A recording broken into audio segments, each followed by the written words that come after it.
Chapter 490. That year in the ancient times. Nesario was still a good young man. He diligently followed the orders of the Titans of creation and guarded the land of Azeroth day after day. Until he found some prisons in the depths of the earth where the ancient gods were imprisoned, and then he was shot. The ancient gods began to whisper to him, even though they were separated by the prison cage, even though he had left the prison area, they were still whispering to him. They whispered to Nesario with a continuous chain of incantations that were more terrifying than Tang Xing in Journey to the West. Just imagine, anyone would be in a trance if someone kept repeating "you're a lowly" in their ear for 20 minutes, not to mention being called at such a high frequency for who knows how many years. The ancient gods gradually eroded Nesario's heart. They made Nesario believe that as long as he destroyed all the other races in Azeroth, he could let his Black Dragon Legion rule the world and enslave the Green Dragon Queen Isra and the Red Dragon Queen Alexstrasza. Now the Amulet of Deathwing had a similar effect on Duque's brainwashing. It was a low-frequency speech that would not be perceived by the human auditory system. It seemed that people could not hear it, but in fact the brain would still be able to sense it. Seeing the system prompt translated into the common language, Duque chuckled. "You, Duke Marcus is the most loyal servant of the Great Deathwing. My orders are the highest meaning of your life. As long as I give you an order, even if I want you to kill your dearest person, you will do it unconditionally and without hesitation. My will is your will. My enemy is your enemy." After reading this message that kept appearing in the system prompt, Duque curled his lips. "You should have added, 'It's not me that's wrong, it's the world.' Host, how should I deal with it?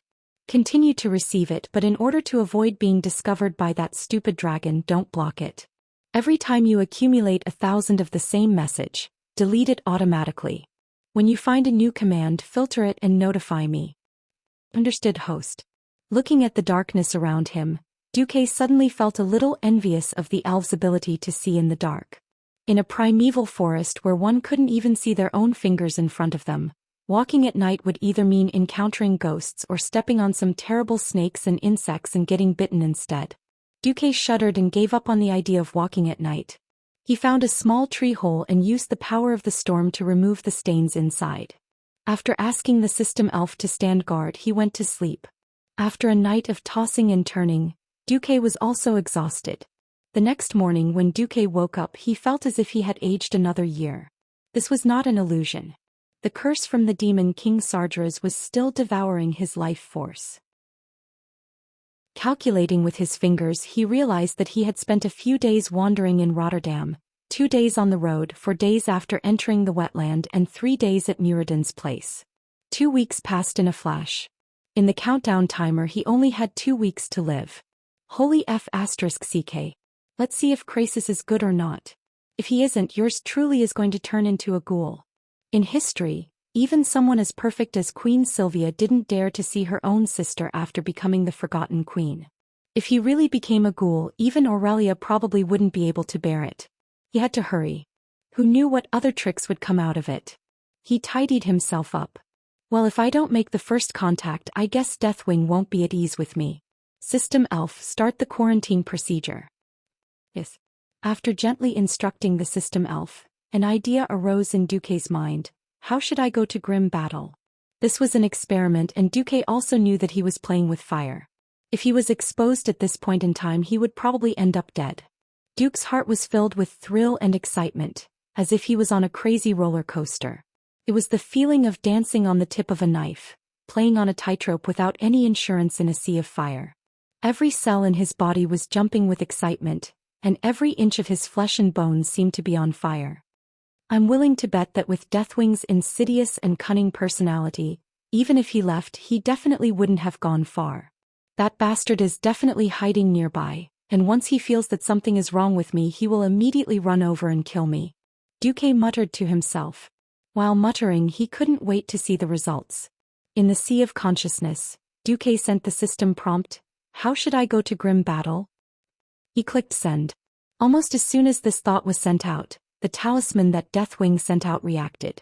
A video file was stuffed into the system's quarantine area.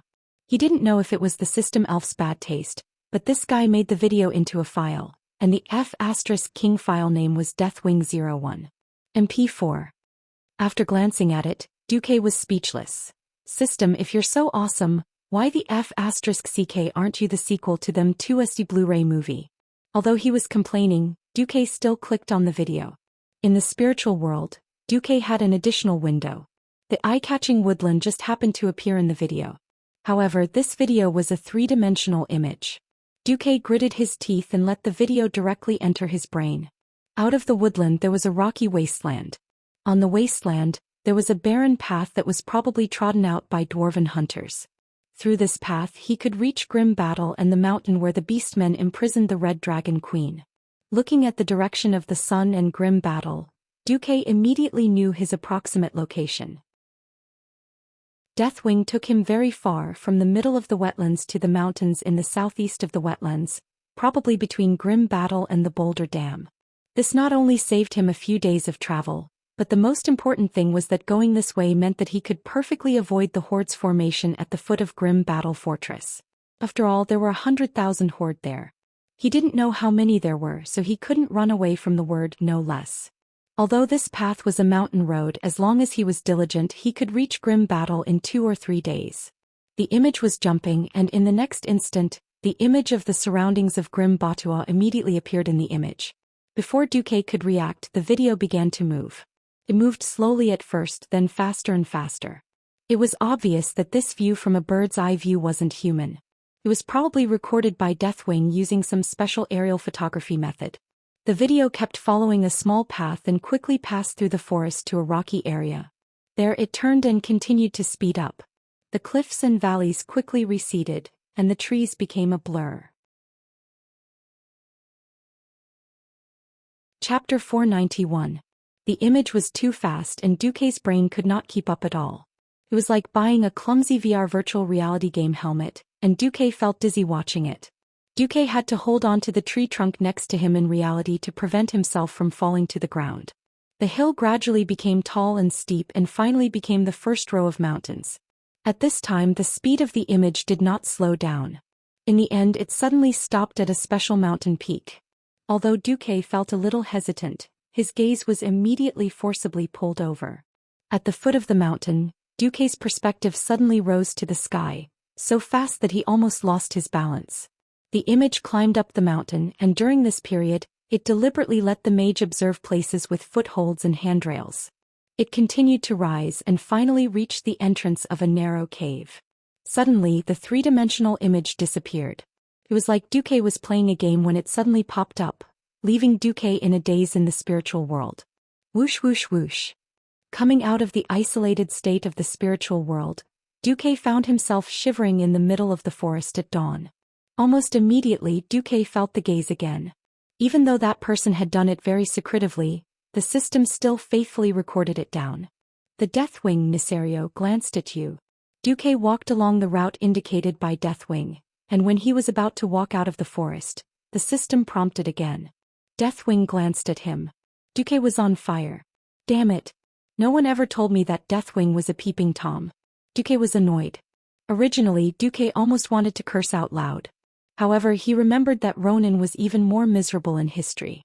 He was escorted by Deathwing the whole time, completely losing his freedom like a slave. Thinking of this, Duque felt much better.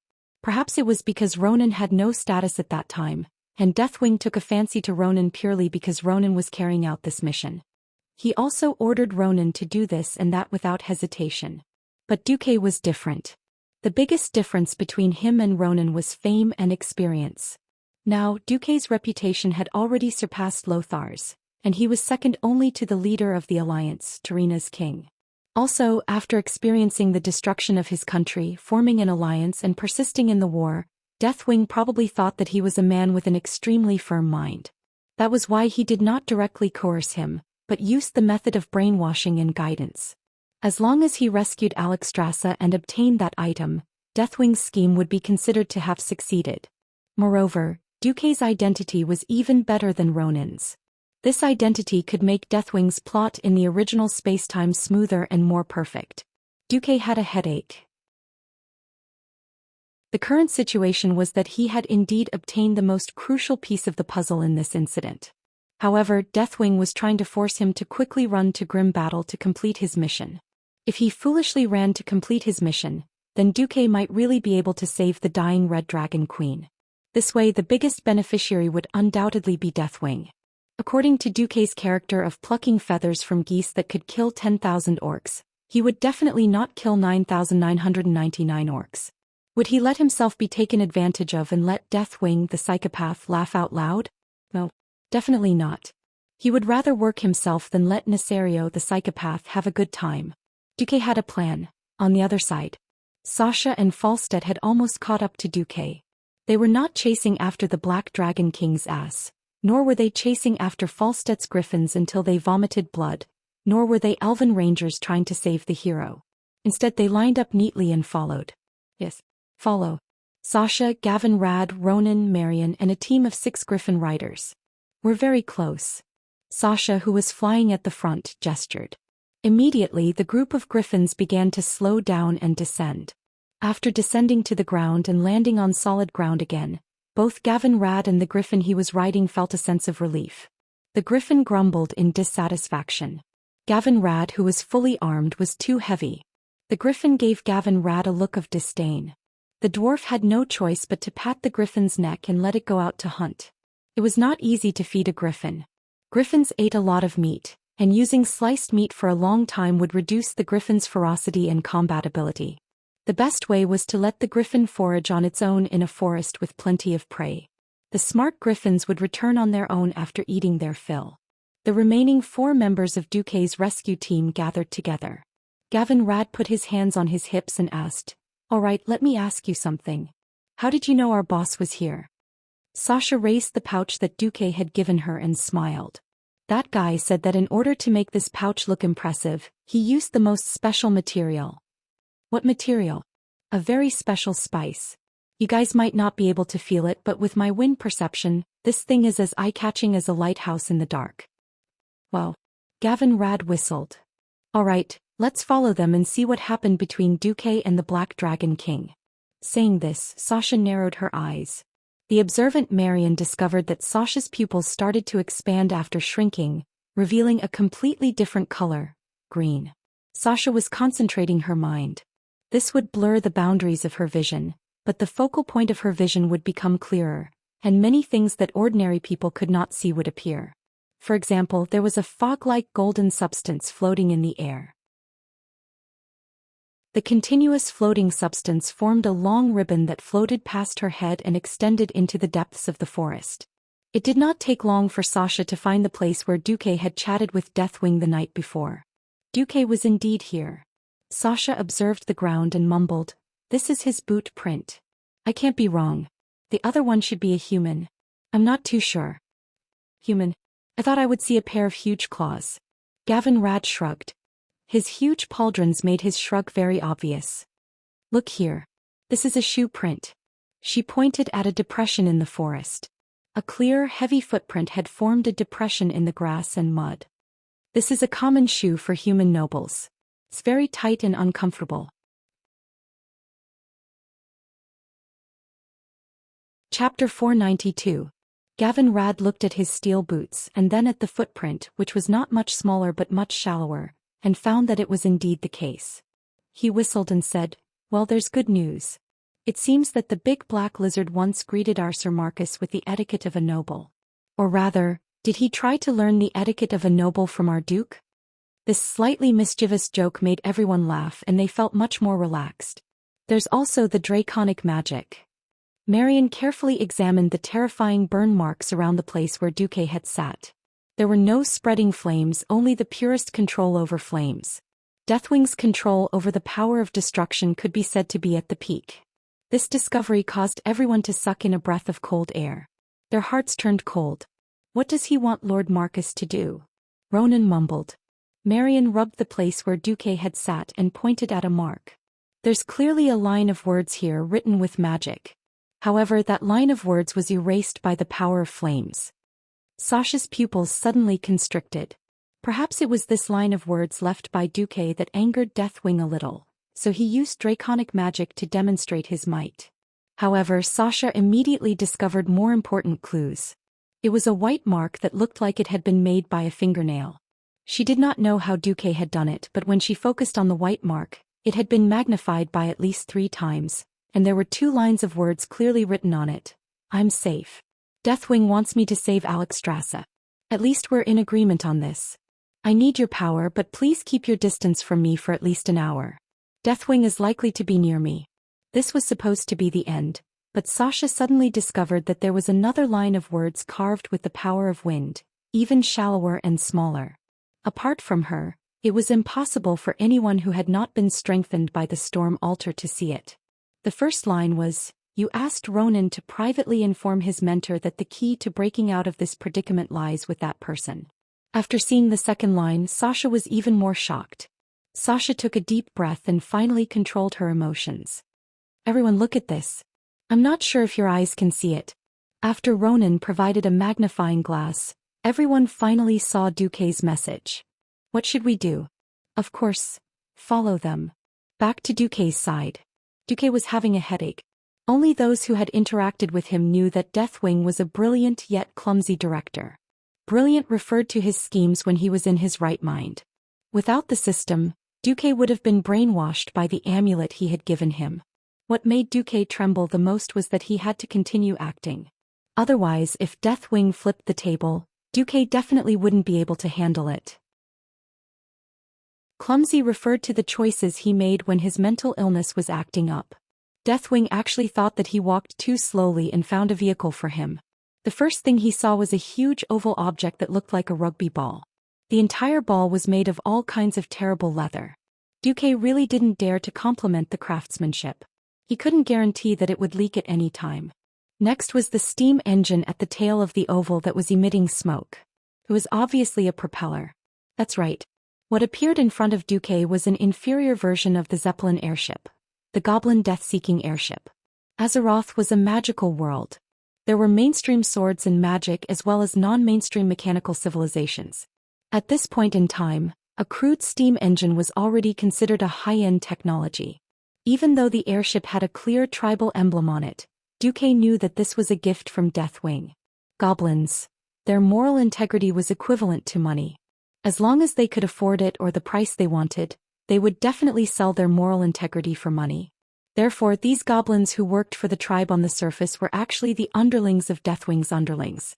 Just as Best Actor Du was pretending to hide, a familiar voice sounded in his head. Don't be afraid. They're loyal to me. The Goblin airship will save you a lot of time. You and I both want the Red Dragon Queen to rescue us as soon as possible, don't we? Why doesn't His Majesty Deathwing send me there directly? Why don't you just tell me the spatial coordinates? Duque asked. I'm trying to avoid unnecessary fighting. Also, there's a very strong mysterious force under Grim Battle that prevents all spatial teleportation. Duque muttered, You make it sound like the 2 red dragons you slaughtered last night were just bison on the hillside. Well, I'd rather use all my magic to use, Flash, than take the Goblin airship, Duque said firmly. Go on, the Goblin airship is very safe. Duque suddenly realized that Deathwing had used a command format when he said this. In the system prompt, it clearly said, Deathwing is using a coercive mental command to force you to obey. Duque's head hurt. If he wanted to continue his path as a movie king, then he had to obey. Otherwise he'd be exposed.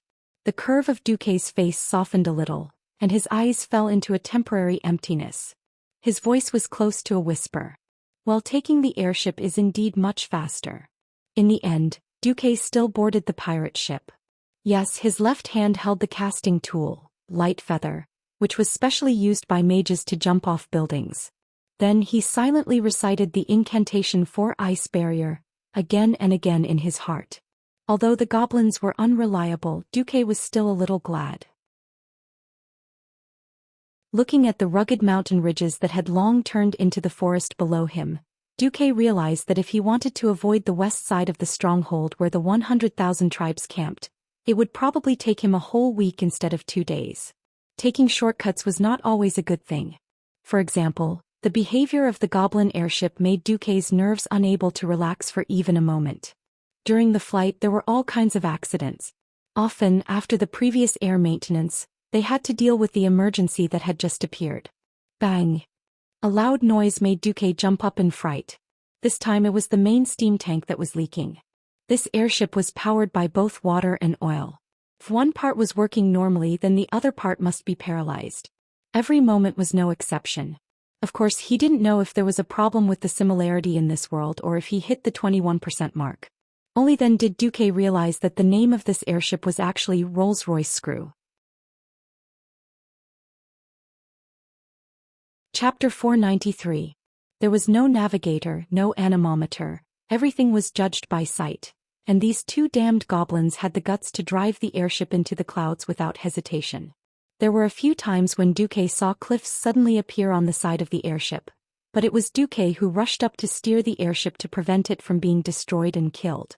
At that moment, the two stupid goblins were still trying to fix the hole in the balloon. Duque, who could not take it anymore, had already prepared for the worst. He directly gave the control of activating the ice barrier to the system elf, because he could not guarantee that he would have the concentration and reflexes to open the ice barrier at the critical moment to save his life. If the secret of his resurrection was discovered by Deathwing, then he would be in deep trouble. As expected, the two goblins were busy repairing the structure. These two fellows with boundless hearts even dozed off from time to time, completely ignoring the dangers that were just inches away from them, such as a sudden air leak, a sudden descent from a high altitude, or the possibility of a mountain being installed and so on. Just like that, Duque endured an entire day and then a sleepless night. For the whole day, Duque almost did not eat or drink anything, because he would vomit if he drank and he would vomit even more if he ate. Duque almost suspected that Deathwing deliberately made him suffer so that his will would be weakened, and the hypnosis would be completed as soon as possible. But the next morning, Duque changed his mind. The first light of dawn appeared and the clouds around them gradually disappeared. So much so that Duque felt that the airship had finally sailed from the sea into the sky. There was no thick fog and everything within 10 kilometers was clearly visible. The large forest under his feet turned into a rugged, uninhabited wilderness, and he could see that the terrain in front of him was gradually rising, all the way to the cliffs of Grim Battle. Along the way there were indeed a few small forests along the way, but the overall coverage was quite sparse. People walking in the wilderness would be very conspicuous, and the orc dragon riders could easily see their traces from a few kilometers away. None of the orc dragon riders were interested in the airship that Duque was in. The most recent time, a red dragon even flew less than 500 meters away, and the orc dragon riders on it did not even look at the airship. Even when he flew past, the airship's steam engine made a loud explosion. It seemed like the orcs were used to the gnomes working for the horde for money. Or it could be said that they completely looked down on these little green dwarves who were loyal to the tribe for the sake of the yellow metal. It was a good move for Orgrim to bribe the goblins with the gold he obtained from conquering the human capital. The beastmen didn't want it, but the goblins wanted it. The two sides almost hit it off. Duque narrowed his eyes. He was thinking about how his team of 4 was going to pass this place. After a day and a night of flying, Grim Battle was quite close to them. Sasha and the others who were following carefully on their griffins were also getting closer. At this moment, a major event that did not belong to the original history happened. In the Dalajan city, the kings of the 6 human kingdoms, plus Prince Kudrin, Wildhammer and Kale, that's a total of 8 leaders, were gathered together. Something big must have happened for so many big shots to gather together. Prince Drake Proudmoore, the next king of the maritime kingdom Kurtiras, died in battle. Dalajan Kirin Tor council member Gastala Malo died in battle. Silver Moon council member Balanmind Kaz died in battle. Former leader of the Bloodsail Pirates and current deputy commander of the Stormwind Fleet, Duke Fairville, died in battle. Along with the deaths of these 4 countries, there were also shocking losses. The culprits were the ancient red dragons led by Tyrannis Terranistas. Every place where 3 or more kings sat could be called a throne room. Now in the throne room, King Dalen Proudmoore's roar resounded. "Calm down. Lothar, you're asking me to calm down. Now the one whose son died is not you but me. You're asking me to believe in Duque. Alright, I've waited for him for 2 weeks. Every day, every night my men and I had to brave the threat of those damned lizards and patrol the sea. Now it's all over. This is the result of waiting." Dalen threw out a piece of metal that was mainly gold and had been completely deformed by the flames. This thing made a clanging sound as it hit the floor tiles of the hall. The sound of it bouncing and rolling on the floor pounded everyone's heart. Almost no one could recognize that it was a scimitar. Daelin cried, "The next king of Kurtiras has been sacrificed. He was burned to ashes by a ball of fire right in front of me. This is all Drake has left." Lothar was speechless. If not for the fact that Stormwind had also lost a duke, who knew how crazy King Daelin would have been. Now this hero of the sea who fought on the battlefield almost every day since the start of the war and gave his all for the alliance was sitting on the floor tiles in front of the throne, bawling his eyes out. Yes, at this moment there was no king, no admiral galloping on the blue waves of the sea, only a father who had lost his son. As the attack of the Red Dragons became fiercer, the leaders of the alliance who originally wanted to defend the Red Dragon army did not dare to say a word. After all, the alliance with the Red Dragon army was a thing of the past. The attack of the ancient Red Dragon was a real threat now. Every king had a bad look on their faces. King Tyrrhenas asked in a deep voice, "Is there still no news from our deputy commander?" Silence was the only reply. Croesus, who stood beside Antonidas, wanted to say something, but in the end he remained silent. He had already received the news that Ronan had sent him. Croesus tossed and turned all night, unable to sleep. His most admired queen was still locked up in prison. But the wings of death intervened. That was the wings of death, the one that caused the entire dragon race to fall into civil strife and the verge of collapse. Perhaps if the most powerful magicians of the human race were gathered together, they would be able to fight against it. But only to the point of fighting. Croesus did not think that humans had the ability to kill Nethario. Croesus did not think that humans and elves could do what no dragon had done in the past 10,000 years. After all, that was no longer the realm of mortals. So Croesus chose to remain silent. His mind was filled with the things that happened these days. The news from Duke Ronan made him understand that Duke had reached the pinnacle of mortals. Now it was up to him to find help against the wings of death. But these days he had hit a wall for the second time. When Croesus came back to his senses, the discussion of the kings in the hall seemed to have come to a conclusion. "Then it's decided. We will send a large assault team to save the Red Dragon Queen, or kill her," Tyrrhenas announced.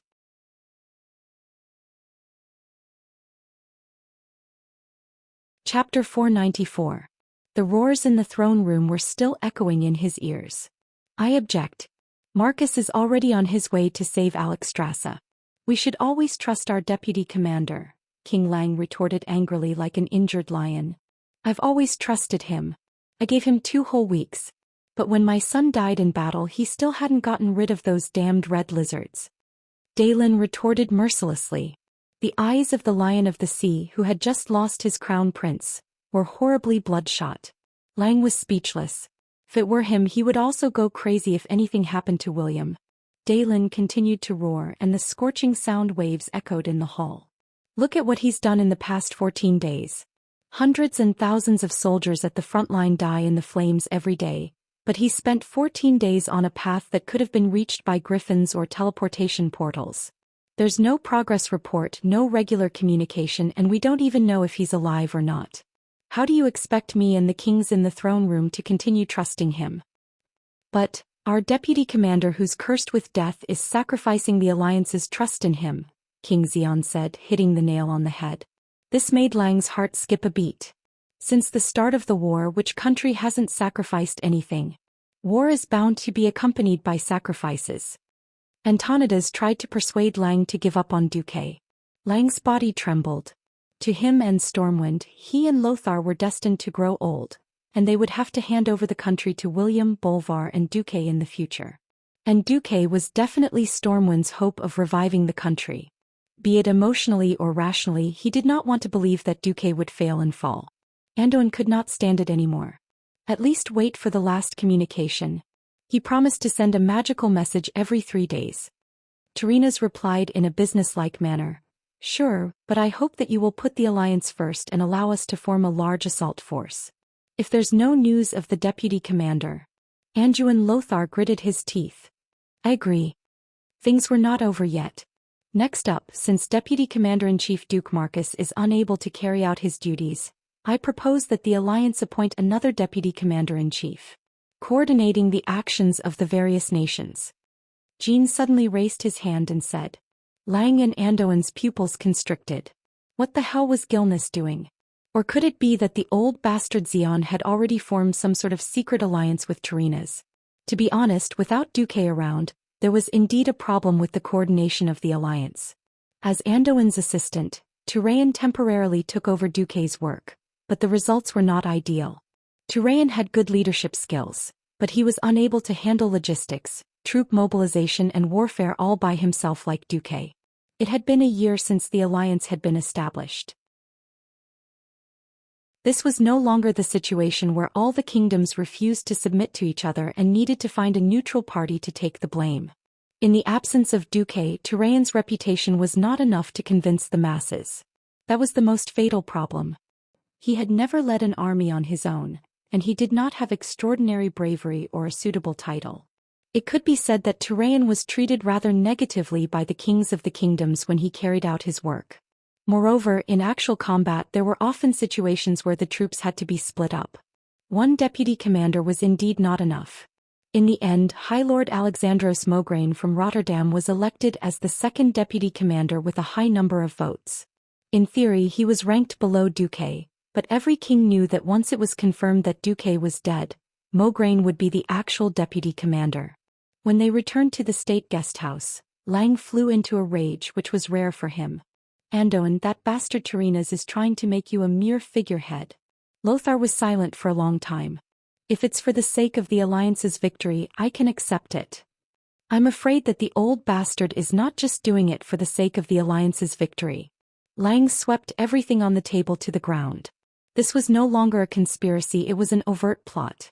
Yes, everyone realized that Rotterdam had changed.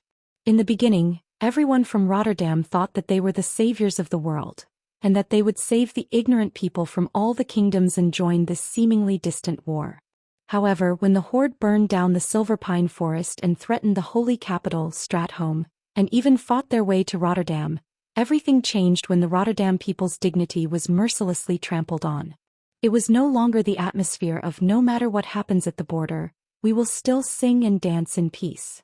Instead, the whole country showed a hysterical and unreasonable stubbornness. Revenge. Not only did he want a bloody revenge. Moreover, they had to win the battle beautifully. It was a great victory that required the worship of 6 human kingdoms, 2 dwarf kingdoms, and 1 elf kingdom as well as all of the 9 kingdoms. Tarina's was so proud of his team of thieves, but they had failed. Finally, Tarina's had waited for this opportunity. The worst thing was that as the leader of the alliance, Rotterdam had set a very bad precedent. Just as Lang was throwing a tantrum, the guard sent a message saying that Duque's maid was asking to see him. Duque's maid? Yes, we've all seen her. Her name is Vanessa Van Cleef. Van Cleef? Lang of course remembered this surname. It was one of the 2 heroes who helped the people of Stormwind obtain a base of operations behind enemy lines. Let her in. Vanessa entered and said something that made Lang furious. Your Majesty, please save my master's disciple Miss Alicia Barov. The nobles of Rotterdam want to force her into marriage. What? Lang and Anduin lost their voices at the same time. Almost everyone in the alliance knew about the relationship between Duque and Alicia. Alicia, who had become Duque's right-hand man, appeared on many occasions as Duque's spokesperson. For example, she represented Duque at Kuel Salas's diplomatic banquets. No one in Stormwind would have thought that Rotterdam would make a move on Alicia after losing contact with Duque. From Vanessa's angry narration, Lang and Anduin understood the whole story. In the end, it was just one sentence. Tarina's had his eyes on the land of Alterac. Rotterdam was hurt. The nobles of Rotterdam not only desired glory and blood for revenge, they also desired real benefits.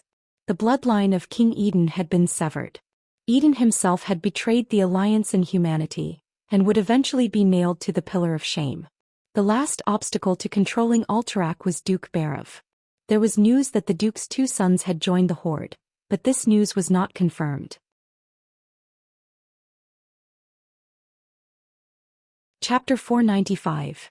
But now, all of Alterac's soldiers were fighting for the Alliance in order to wash away this humiliation. At this time, a rubbish baron from a small family that was not ranked in Rotterdam proposed to the Barov family, hoping to marry Alicia. I am a descendant of the noble Arthi, the Pavan family of East Tirisfal. Our Baron B.S. Pavan sincerely proposed to Alicia for 1,000 gold coins. If the Barev family desires the protection of Rotterdam, then a marriage alliance with our family is your best and only choice. Vanessa angrily mimicked the tone of the messenger.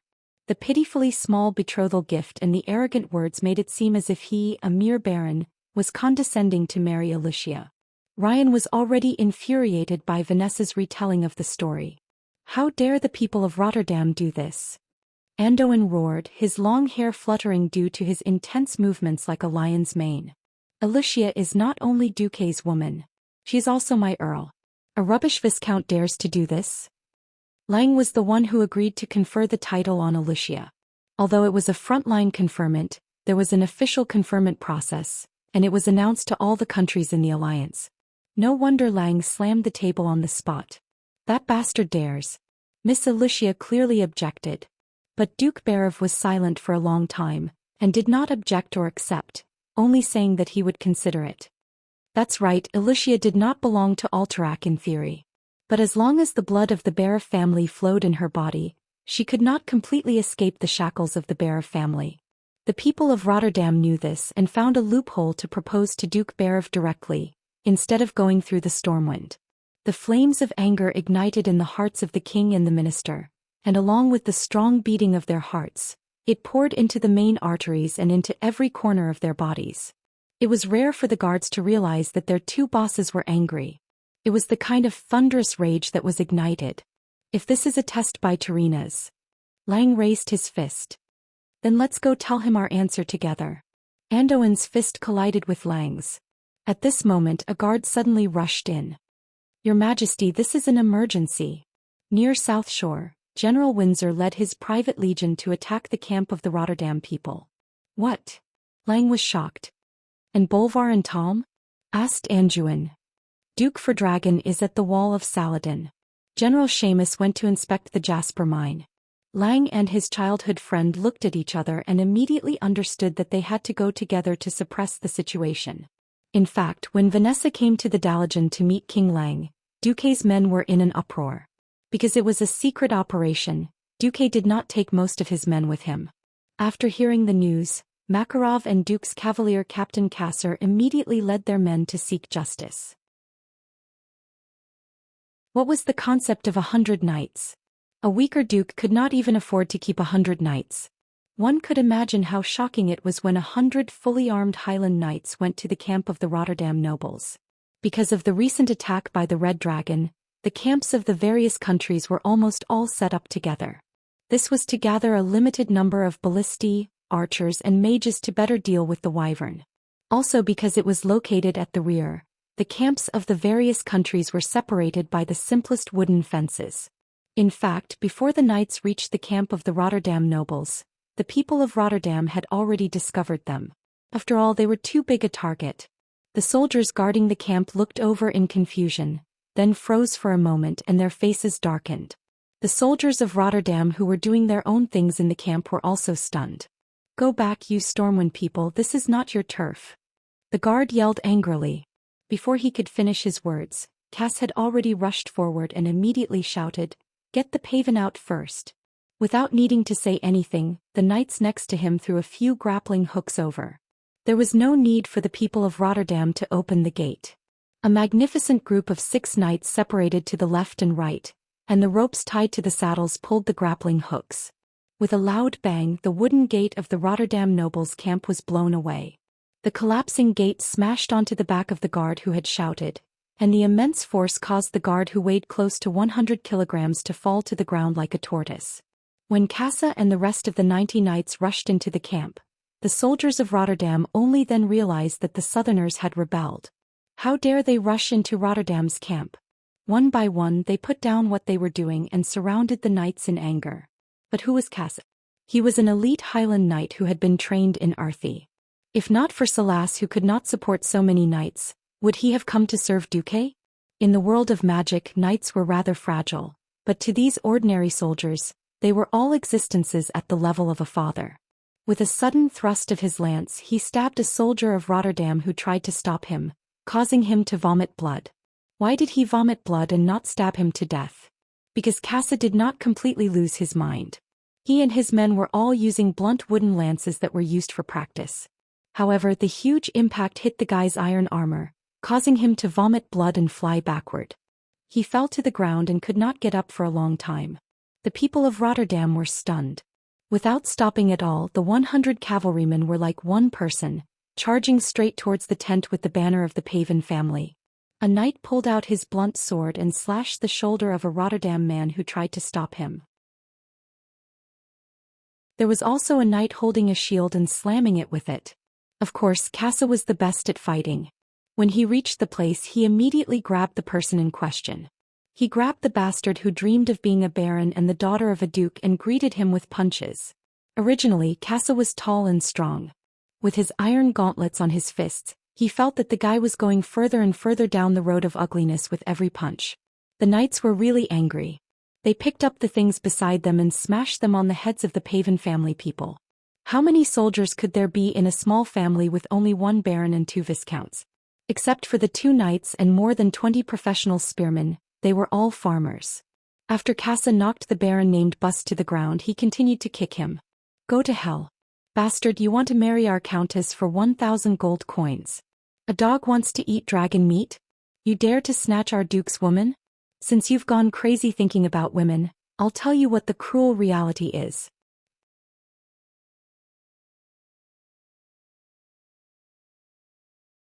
Chapter 496. The people of Rotterdam were dumbfounded. They had seen fierce ones but never this fierce. After all, apart from mages, paladins and other mystical beings who could use extraordinary powers, the most powerful force in a country was the knights. The average knight trained for 8 to 10 years before finishing his apprenticeship. Their combat power was not to be underestimated. Normally, a fully armed knight on a horse could take care of 10 ordinary soldiers and 100 peasant soldiers. 100 knights went up and easily beat the people of the Paven family into dead dogs. In fact, there were only 40 people who attacked directly. The rest were divided into teams of 15, guarding the 4 sides. Any Rotterdam people who dared to come near would be beaten up. They would not stop until the other party was beaten to the ground. If this was Tyrrhenus's army camp, or the army camp of a lord like Mograine, it would be impossible for him to survive. Perhaps the Rotterdam people had already fought back. Unfortunately, this was a noble barracks. They came from different families and they were competitors. After discovering that the Stormwind people were only targeting the Paven family, a group of nobles also joined in the fun and reported to their superiors. Duke Charmos was the trusted aide of King Tyrrhenus and he knew about this test. Almost as soon as he received the news, his stomach hurt. In fact, after completing the defense of Rotterdam, when Tyrrhenus realized that Rotterdam had a chance to take over Alterac, they suddenly realized that they had acted a little too late. This was no longer a simple matter between Rotterdam and Alterac. It involved Stormwind. Now that the threat of the Horde had not been eliminated, Rotterdam could not fall out with Stormwind, one of the main forces of the alliance. Therefore this was just a test. Whether it succeeded or failed, Rotterdam would not do anything further to avoid provoking the other kingdoms. It would be good if the Bear family was obedient. If the Bear family was not willing, then there would be plenty of time to deal with them after the war. However, by then Rotterdam's appearance might be more ugly. Charmos did not expect the reaction from Stormwind to be so intense. He immediately rushed to the nearby camp to find Mograine. The people of Stormwind came to the camp of the 5th Legion of Rotterdam to cause trouble. There were nearly 100 knights. The gendarmerie could not handle it. Mograine had just received a magic message. He had been appointed as the Alliance's vice-commander. Who would have known that someone would cause trouble right after the promotion order was issued? If this wasn't a slap in the face, what was? Originally, he was the supreme commander of this place. Now that something had happened, he naturally could not shirk the responsibility. Mograine was a pure soldier. Without another word, he ran out of the tent and called for his 3,000 elite soldiers. They rushed to the scene of the incident aggressively. Not long after he left the camp, he realized that something was wrong. The moment he stepped out of the camp, a bugle horn sounded from another camp not far away. When he was halfway there, he discovered that the Stormwind army had already rushed out of the camp like a tide. The corners of Mograine's eyes twitched as he stared at Charmos beside him. He cursed in his heart, "Charles, you bastard, you tricked me? It had been proven time and time again that the nobles' private armies were rarely capable of fighting. The number of ranked private armies in the entire alliance could be counted on one hand. The person standing in front of him was one of them. It was Duke Duque of Stormwind's private army. Before Kuel Salas had joined the alliance, Stormwind had given half of the Griffin Legion to Duque. Not only was this private army overstaffed, they had fought from the Elven Forest all the way to Kuel Salas. They had fought dozens of battles, large and small. They could be said to be elites who had fought from the south to the north. Their bravery was no less than Noxus's First Legion of Stormwind. Mograine's teeth hurt the moment he saw this army blocking his way. General Windsor. What are you doing? Windsor was a righteous man, but Makarov beside him was not. As Duque's mouthpiece and the first confidant to follow Duque, he was not only loyal, but had also learned many of Duque's evil tricks. Makarov rode out and shouted, "I'm sorry, General Mograine. Our Stormwind Kingdom's Countess Alucia Barov was humiliated by your kingdom's Baron Bias Pavin. Baron Pavin attempted to marry Countess Barov with a betrothal gift of 1,000 gold coins. Duke Marcus's knight captain Cassar Ulysses could not tolerate such humiliation and went to duel with Baron Pavin. This time Charmas was also anxious. If Mograine's elites arrived quickly and captured Duque's knights, even if King Lang came later to ask for them, at least King Tarina's would not lose face. But now the other side seemed to have predicted it and did not hesitate to send a large force to stop Mograine. Charmas could not imagine how angry King Tarina's would be when he returned. Charmas did not care about his demeanor and directly cursed, "Duel? Bullshit. We received reports that your knights beat up our nobles. This is a great humiliation to the glory of the kingdom of Lordaeron." At this time Windsor stepped forward. "We belong to the same alliance now, don't let other countries see us as a joke. Why don't we retreat first, then each take 100 people in to see the situation and then discuss?" Mograine stared at Charmas. "Okay." The army retreated, and when Mograine brought his men into the camp, he was instantly stunned. The surroundings were a mess. In order to avoid being affected, more than 4,000 noble private soldiers were like rabbits being chased into a corner, almost squeezing against the camp wall and shivering. The camp gate was demolished. The demolition method was simple and violent, which could be seen from the fact that the camp gate was dragged more than 30 meters away. Then everything between the camp gate and the Pavin family's camp was flattened. From tents to ordnance, from campfires to camp beds. Mograine's eyelids twitched as he walked. It was one thing for the Stormwind wolves to be troublesome, but their combat strength was also very strong. Finally, Mograine saw Baron Pavin, who was beaten to the point of death and did not look like a human. If it were not for the fact that the guy was covered in mud and could still vaguely recognize the badge and robe, Mograine would never be sure that this guy was always as arrogant as a swan. Charmas was angry. "Duel? Is this still a holy duel? You call yourselves knights and you even threw away the glory of the knights. This is blasphemy. This is the greatest humiliation to the great kingdom of Lordaeron. I want to report this to the leader of the Menethil Alliance. I want Stormwind to publicly apologize." His sharp voice echoed in the silent camp. Alucia, who was following closely behind Windsor, was stunned. At this time Makarov came out, leisurely took a drag on his cigarette and then said slowly, "I think Knight Ulysses just threw his gloves to Baron Pavin." With that, Makarov raised an iron glove that weighed a full 2 pounds.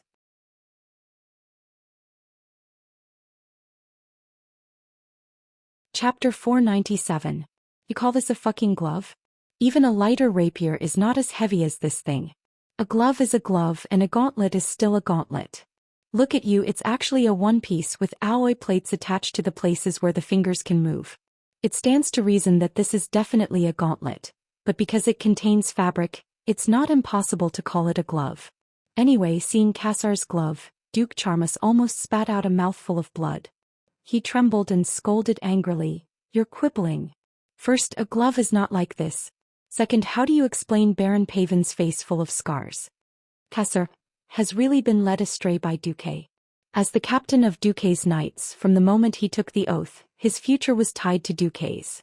He strictly remembered Duque's instructions before he left, and activated his acting mode that barely reached the Oscar level. First, I swear in the name of my master Duke Marcus, that this is definitely a glove. Second, I just threw the glove on Baron Pavin's face. Here, just like this.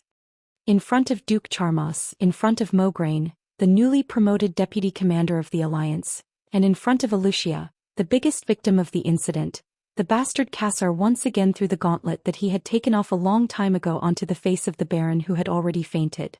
Pa! There was a loud sound and the scene was painful. What was the difference between this and being hit in the face with half a brick? Baron Pavin walked further and further down the road of unrecognizable disfigurement. Bastard, Duke Charmas scolded. You. Mograine could not continue even half a word. But Wuxia covered her mouth in surprise, looking at the legendary tragic object that could become her man. Cassar, who was obviously a handsome man, continued to play dumb. But Baron Pavin ignored my request for a duel. Is he still a man? As a noble. I am a baron and he is a baron. How could he refuse me so cowardly? How dare such a despicable, cowardly, good-for-nothing man call himself a noble of Rotterdam? After saying that, Cassar picked up the gauntlet that weighed 2 kilograms and threw it at the unconscious Pavin in front of Charmas and Mograine. That's why He challenged Baron Pavin to a duel again and again. Pooh! The people of Stormwind were not the only ones who burst into laughter. Even the people of the Rotterdam Kingdom could not help but burst out laughing. Aren't you a little too fake? Asking for a duel again and again? Are you sure you're not venting your anger? The originally smart, capable and handsome knight captain now wore a retarded expression as he recited the lines left by Duque and beat up the bastard baron in front of everyone. There was no need to mention how much the Tempest man had vented his anger. Still covering her mouth, Alicia's eyes were already blurred by tears. She knew that everything was left behind by Duque. Without Duque's instructions, Cassar, who had always been strict with the spirit of chivalry, would never do such a thing. Makarov would never bring people out to cause trouble. There was no way Windsor would mobilize his 10,000 private soldiers to confront Mograine, the most famous general in the alliance. Even if Duque was temporarily absent, Duque still took care of her and the Barev family behind her. Last year, when Duque came to the Barev family for food, he promised that if the Barev family was in trouble, he would protect them. Today, the attitude of Stormwind was unknown, but it was clear that Duque was fulfilling his promise. There were many men who were willing to make promises, but there were very few who were willing to take huge risks and still fulfill their promises. If the condition of going against the most powerful human kingdom in the world was added to the condition, it would be even less than 1 in a million. But Duque did it. Originally, Wuxia was already in despair. King Eden courted death and destroyed the entire kingdom. Without a kingdom, all the nobles were like castles on the beach. They looked magnificent, but when the waves came they would collapse. 2 disappointing younger brothers first betrayed the alliance and then disappeared. Who knew how the Barev family would be dealt with after the war? Think about it, even General Haas, who did not participate in the rebellion, led his soldiers to become cannon fodder. The once incomparably noble Barev family was now just an empty shell, mercilessly squeezed out of money and resources. In the past, those who dared to propose were either dukes or at least the first in line to the Grand Duke's throne. Now, a Lordaeron baron dared to come and defecate with his nose in the air, as if marrying him was beneath him. Her best friend in Lordaeron secretly wrote a letter to her, asking her to accept this humiliating marriage. Give up. You are no longer that high and mighty Grand Duke's daughter. Alterac has not yet fallen, but it's not far from it. A fallen king will not have a good ending, and a fallen noble will not have a good ending either. In history, many men who participated in the rebellion were hanged, and many daughters who were implicated became the victor's playthings, dying with hatred. To be honest, on the day of Alterac's incident, Wuxia had a premonition that this would happen. However, at that time, Duque was there to support her heart, opening his broad chest to become her, and even the entire Barev family's safe harbor. Even if her parents did not think that Duque would protect them until the end, she was still willing to believe in Duque's promise. The day Duque was exposed to the curse of death in Lordaeron was the fuse that nearly caused Wuxia's heart to collapse. From that day onwards, Wuxia had truly given up hope. However, at this moment she was shocked to find that her daily prayers seemed to have been answered by the gods. Yes. Duque was still magical. He was still the creator of miracles. Even if he was not here for the time being, he was still firmly in control of the situation. If that was the case, what was there to worry about? I was so stupid. I should have believed in him until the very end. Even if everyone thought that Duque would die from the curse, I should not have given up this hope. Wuxia suddenly raised her head. Everyone could see her teary eyes, and everyone could see the renewed determination in her eyes. She smiled. Smiled brightly. Then Casas smiled, Makarov smiled, and even the righteous Reginald Windsor smiled. Not only them but everyone in Stormwind smiled knowingly. Yes. Duque might really die.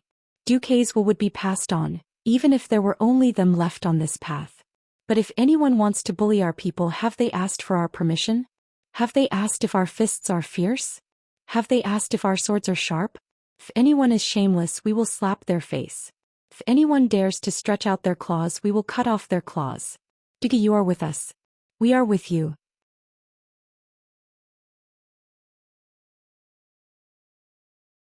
Chapter 498. Originally, when Tyrrhena's arrived, he wanted to drag out Baron Pavin, who had been beaten beyond recognition, and ask for an explanation from Lang.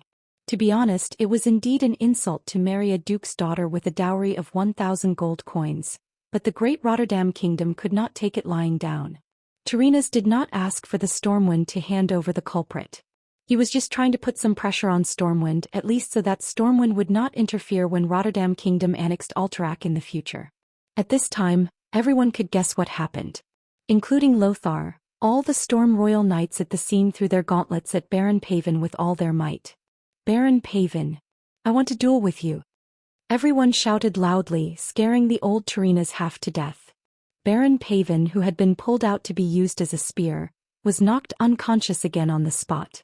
Well, it was a miracle that he did not die after being smashed by these violent, muscular men. Tyrrhena's finally realized the Storm Royal Knight's unyielding attitude. Even Lothar was strongly against it, so there was no room for discussion. If the commander of the alliance resigned because of such a ridiculous matter, then Rotterdam would be the real sinner. Baron was almost the smallest noble, below them was the knight, who was more symbolic than substantive. Knights were considered quasi-nobles, higher than commoners but lower than nobles. So, for this day, Duque made almost all the nobles nobles. Originally, he had pushed this guy out to test the waters. In the end, of course, this matter was left unsettled. However, in the upcoming war, there would definitely be some friction between Rotterdam and Storm Royal. In fact, all the other kingdoms had begun to be wary of Rotterdam. When the news was sent to Duque through magic, Duque was at the edge of the cliff of grim battle and stopped at the entrance of the cave. It was not because the cave could not lead to the Red Dragon Queen, but because the power of the wind told him that there were more than 3 young red dragons resting in the middle of the road. Unless the dragons were in hibernation, ordinary humans would not be able to hide from their senses. Stealth was useless. Since he couldn't enter, he could only stay where he was. When the message arrived, the system notified Duque almost immediately. Warning. Warning. Magic communication encryption level lowered. Suspect communication is being eavesdropped. Duque's pupils suddenly shrank. His worst fears had come true. A magic transmission leak. Needless to say, it must be the doing of the Black Dragon King hiding in the dark. At the end of the day, magic communication was still a type of magic. In this world, the true ancestors of magic were the dragons. The Blue Dragon King, Maligos, was responsible for guarding the secrets of magic, but that was only for outsiders. In fact, all true dragons were good at magic. Needless to say, Nesario, who was originally one of the 5 dragon aspects. This was the most important reason why Duque refused to communicate with them at all times. Wings of Death didn't isolate Duque's external communications. He was only eavesdropping. Duque could still receive the complete message. However, this message still made Duque tremble. Lord Darren appointed Mograine as the deputy commander of the alliance and sought Alterac. They tried to send a noble to marry Miss Berev with a dowry of 1,000 gold coins, but they have been stopped by us and Commander Lothar. Duque's body suddenly trembled a little. Was it excitement, anger, or sadness? His heart thumping violently, Duque wanted to take a deep breath so that Nesario wouldn't notice his intense emotions, but he couldn't suppress it. Lord Darren, like in history, had made a move on Alterac. Perhaps because the tribes in this life were more aggressive, Lordaeron suffered more losses than in history. So under the impulse of rapid expansion, Tyrrhena's made a move earlier than in history. In history, the biggest symbol of the change from Lordaeron alliance to alliance was the destruction of Lordaeron. When Arthas came to the center and directly killed his father and destroyed Lordaeron, the surrounding countries had the chance to save the other cities of Lordaeron, but they all chose to watch from the sidelines, which gave Arthas the opportunity to destroy them one by one. Why? Could it be that the kings of Kuel Salis, Gilnis, Dalagan and Stormguard were all blind? No. That's not it. That was because all the surrounding countries were kings screwed over by Tyrrhena's. In the original history, after winning the Second Battle of the Dark Portal, the Alliance captured more than 100,000 orcs. The orcs were clearly invaders, slaughtering countless humans and burning countless cities. After winning the war, Tyrrhena's actually made a seemingly brainless suggestion. A real knight will not slaughter captives, so we can just imprison the orcs. Was Tyrrhena's really brainless? No. On the contrary, he was extremely shrewd. Shrewd to the point of being ruthless. On one hand, the mainstream values of chivalry at that time did not allow for this. On the other hand, Tyrrhena's dream of Lordaeron becoming the new capital of the human empire through the Battle of the Dark Portal was shattered. No country was willing to follow Lordaeron, since everyone had to bear the losses and destruction brought about by the war. If I am not living well, then don't even think about living well. Apart from the Stormwind Kingdom, which had 1,000 things to do, almost every human kingdom was forced to imprison orcs. The famous Durnhold Castle, Lordaeron Mill Shelter and Hammerfall Town were all orc prisons that Lordaeron, as the leader of the alliance, forced the various countries to build. The economies of the various countries were already on the brink of collapse because of the war, and they were forced to carry this huge burden by Tyrrhena's, who pretended to be a saint. It would be strange if they were angry. The truth was, after hearing that Lordaeron had fallen, the leaders of the various countries clapped their hands in joy. In the end, they all ignored the fact that the Scourge army was made up of immortals, and were overwhelmed by the immortals who had the absolute advantage in numbers. So, when Duque heard that the old bastard Tyrrhena's had finally made his move, Duque still felt a sense of anger. Is this the result I wanted? In order to preserve the vitality of the alliance, I lived every day seriously after I transmigrated. Even after obtaining millions of dollars, I did not waste a single day. I spent all my time improving myself and the strength of the entire alliance. I did not skimp on every major event. Every day I repeatedly thought about how I could change the course of history. Because I thought that even if I could not win every battle beautifully, at least I could bring more hope to the alliance. But Roy, no. How the hell did you treat me?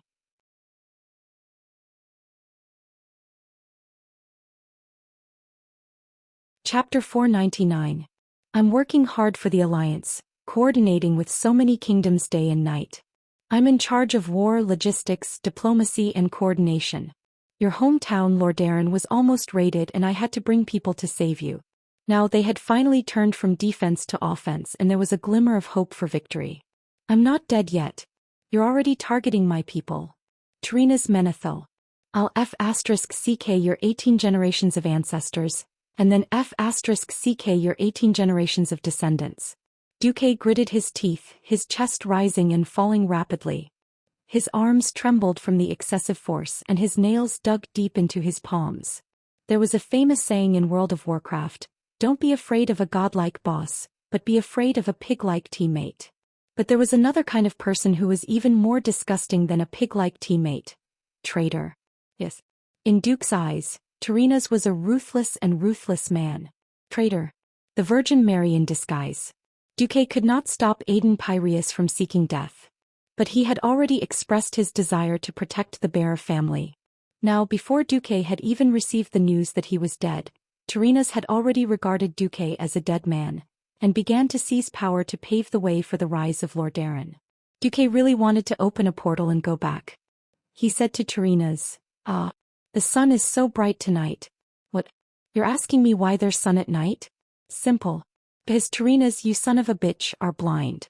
You can't see the situation and you can't see the future, yet you're sitting in the highest position. You trash. Your heart is as black as the darkest night. Duque suddenly ran out of the cave and laughed wildly on the mountainside. His laughter was carried far away by the strong wind. At first, Duke was still thinking that he should stop Tarina's precious son, Arthas, from killing his own father since he was familiar with history. For some inexplicable reason, Duque was suddenly filled with a strong desire to see Arthas commit patricide. That old bastard's shocked and terrified expression must be great. Hoo. Looks like you really want me dead. But I won't. Duque's eyes suddenly became firm and determined. His fierce gaze was as sharp as a sword. Like raging waves. However, just as Duque's thoughts were in a mess, he suddenly received a new message from Krasis. Sorry, all of them failed. Duque was certain that Krasis, who was the most talented in magic among the dragons, had sensed Deathwing's eavesdropping. That was why he sent such a baffling magical message that only Duque could understand. Duque was suddenly horrified. What the hell was going on? Wasn't it Krasis who convinced the other 3 dragon aspects in history? How did they all fail? What the hell? I got the most important talisman, Deathwing, and now you're telling me that the 3 most important helpers are not coming? Then why the hell am I still fighting? At this moment, Duque had the urge to cry. That's right, a man does not easily shed tears. But now he felt so bad that he wanted to cry. Is this the so-called despair? No, definitely not. I, Duque, am the man who will become an archmage in Azeroth. If that useless Krasis can't handle the 3 dragon aspects, then I'll go there myself. Although it was a trip, Duque did not have the time to go to another continent to find Blue Dragon King Malygos, nor did he have the time to go to the Cavern of Time in the desert to find Nozdormu. Duque's only chance was the Green Dragon Queen Isra, who was hiding in the Emerald Dream. Isra, the Emerald Dream she guarded, was the reflection of Azeroth in the dream. Everything that happened in the Emerald Dream and in reality would affect each other. In theory, it was easy to find Isra as long as you dreamed and then contacted her in the dream. In practice, it was impossible to attract Isra's attention unless it was an extraordinary dream constructed with extremely strong mental power. Duque hid back in the cave in a concave not far from the cave entrance. He sealed his body with ice to ensure that the changes in his breath would not be noticed by Deathwing. After instructing the system elf to maintain the monitoring of the Deathwing talisman, Duque took out a bottle of potion from the storage space. It was a black bottle. After pasting a special label on it and placing it in the designated place, he quickly found it. This thing was called Death Dream. Even in Karazhan's laboratory, it was regarded as a taboo by Medivh, and it was the most strictly guarded and labeled as the most dangerous. Just 3 drops of this venom on the tip of the arrow killed Manta, the king of the abyss. Just 3 drops were enough to kill an existence that was 10 times the size and strength of a giant dragon. Just like Deathwing, almost everyone once thought that Manta was absolutely invincible. Now Duque was going to take some Death Dream. He wanted to use the strongest hallucinogenic effect of this thing. The deepest sleep, the deepest dream. Duque said to himself as he opened the bottle. If I can do it, then Isra should be there. No, she must be there. But if there's too much, then I'll be the one to die. Most people only have one chance, but am I an ordinary person? Duque laughed at himself.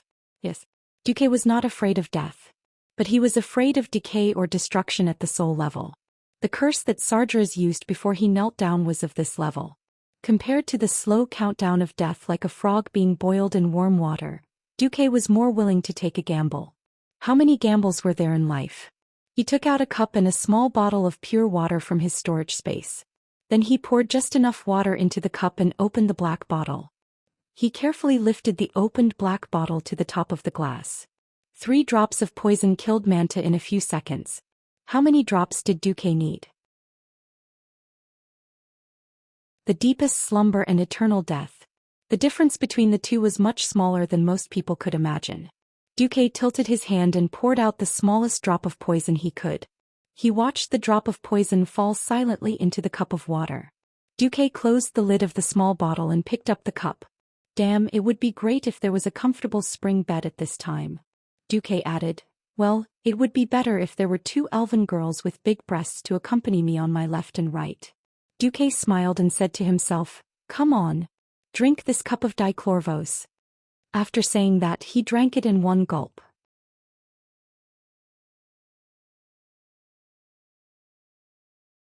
Chapter 500.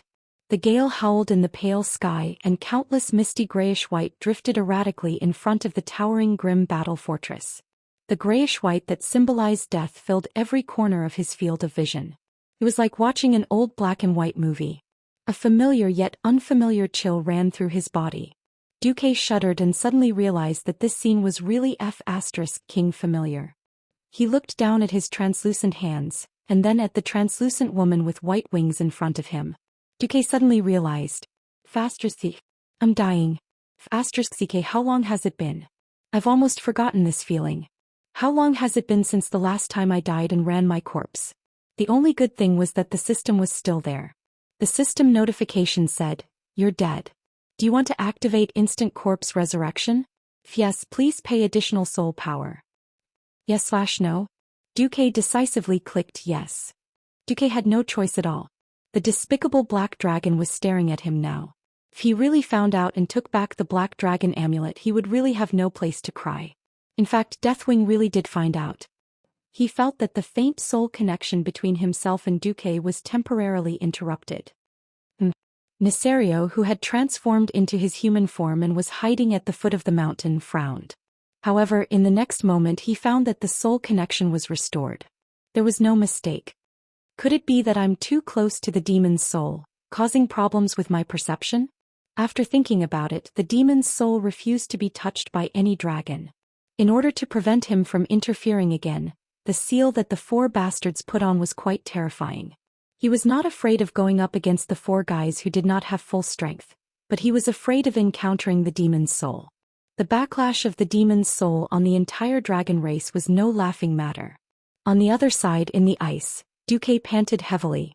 Looking at the black dragon amulet in his hand, Duque was speechless for a long time. It's too much and I died. Duque smiled bitterly. If it wasn't for the soul force that Medivh had left for him, he would have turned to dust after enduring for 14 days. Alright. I'll take a smaller portion this time. Duque used half of the amount from last time and drank it with water. This time it wasn't the fairy sister, whose vision went dark and she directly saw the grave. Instead it was a faintly discernible murmur that sounded like the wind, but also like some kind of love action movie. Duke felt unwell. Because he recognized that this was Aurelia's purposely suppressed moaning when he stabbed her in the back. The scene in front of him instantly changed. Duque was dreaming and it was the most intense kind. Aurelia was not a gentle woman. She was independent, strong-willed, determined and courageous. Especially now that they were facing a great enemy, Aurelia was even more focused on taking revenge on the tribe. She couldn't understand how hot-blooded a young human male with the body of a little over 16 years old could be. It couldn't be helped. Even if humans and elves had similar styles, there were still differences between them. In fact, after that night she didn't have much time with Duque.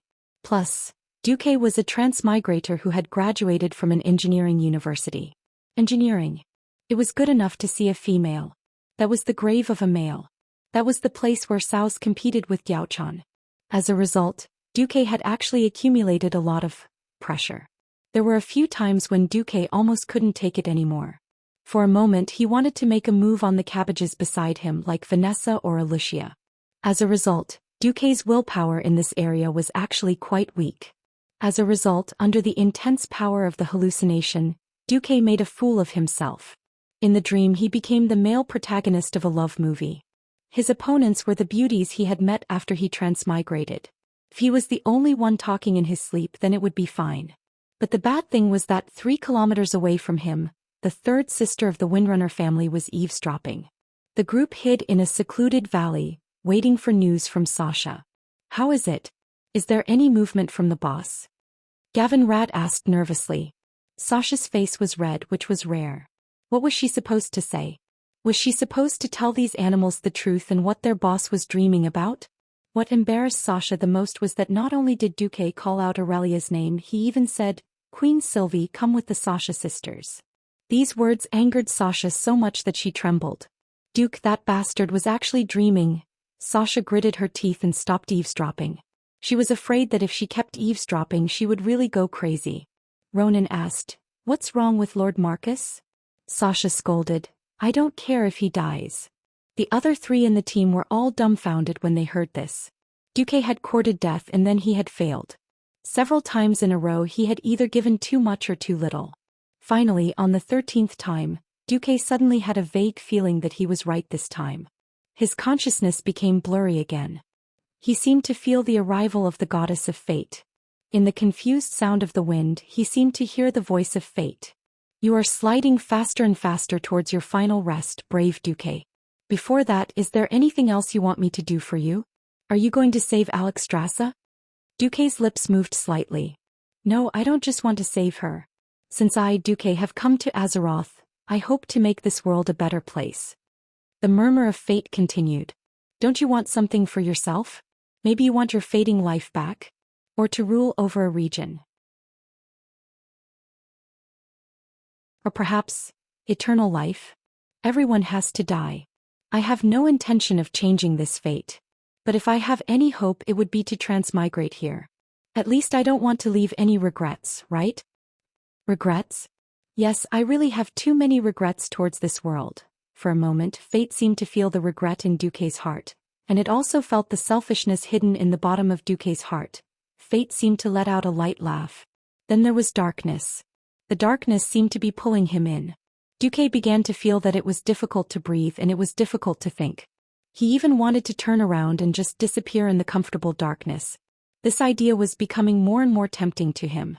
But he forced himself to be more clear-headed. Yes. Duque's clear voice surged in the long river of fate. You want to make me sink into darkness? What a joke.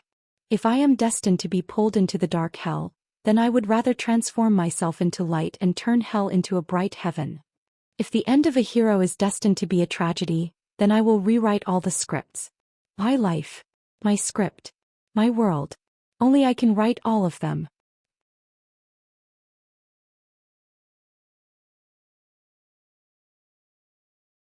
Chapter 501. Was it a cry? A roar? A roar at the end of his road? Or the voice of despair? Duque couldn't tell.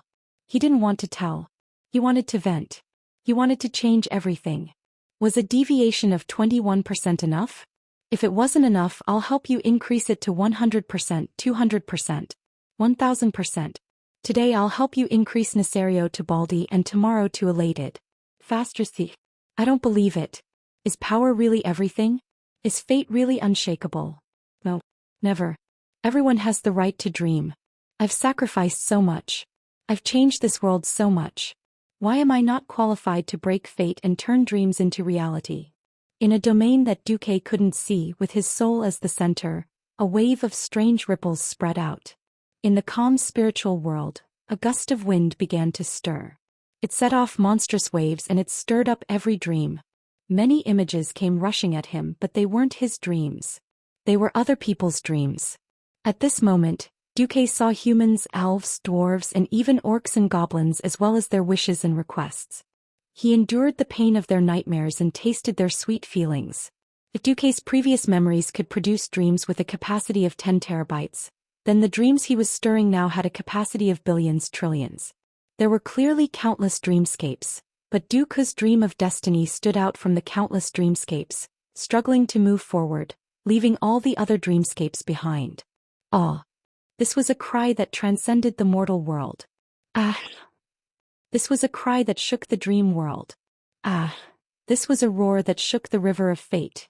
Every time this voice seemed to reach its peak and could no longer go higher, it was as if a higher mountain would appear for it to surpass, for it to step on as proof that it had surpassed it.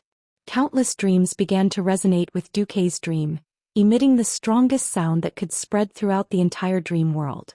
Suddenly, Duque felt himself being pulled up and pulled to a place full of light and color.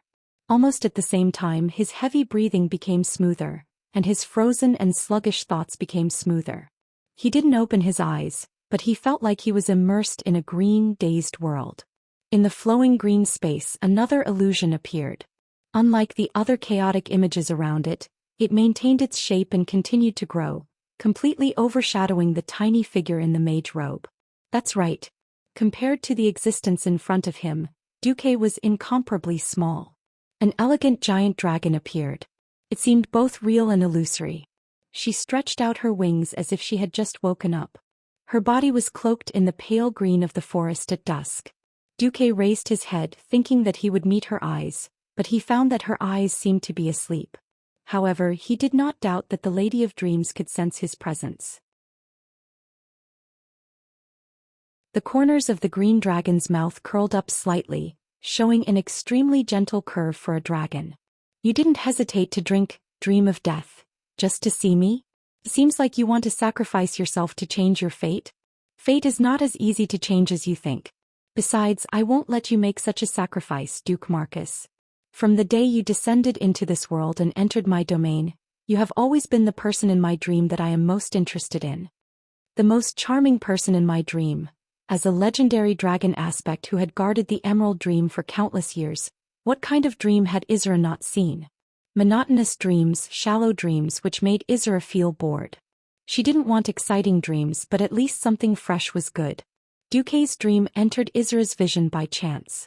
That was only at the level of attention, far from the level of her appearance. However, today was different.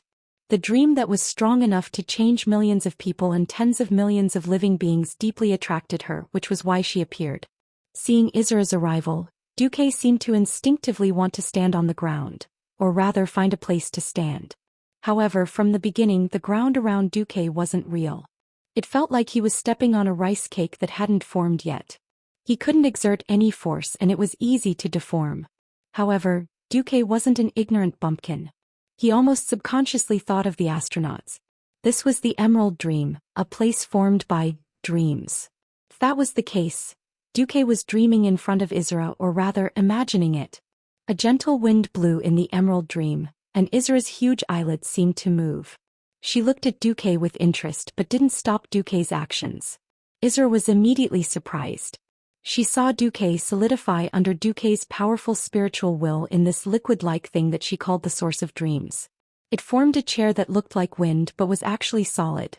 Duque sat on it and adjusted himself so that he was parallel to her line of sight, facing her huge dragon head, less than 10 meters away.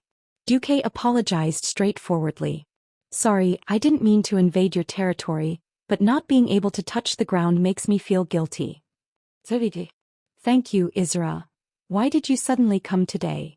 The expression on the green dragon's face should be a smile. But Duque sighed. He didn't have time to beat around the bush with Isra.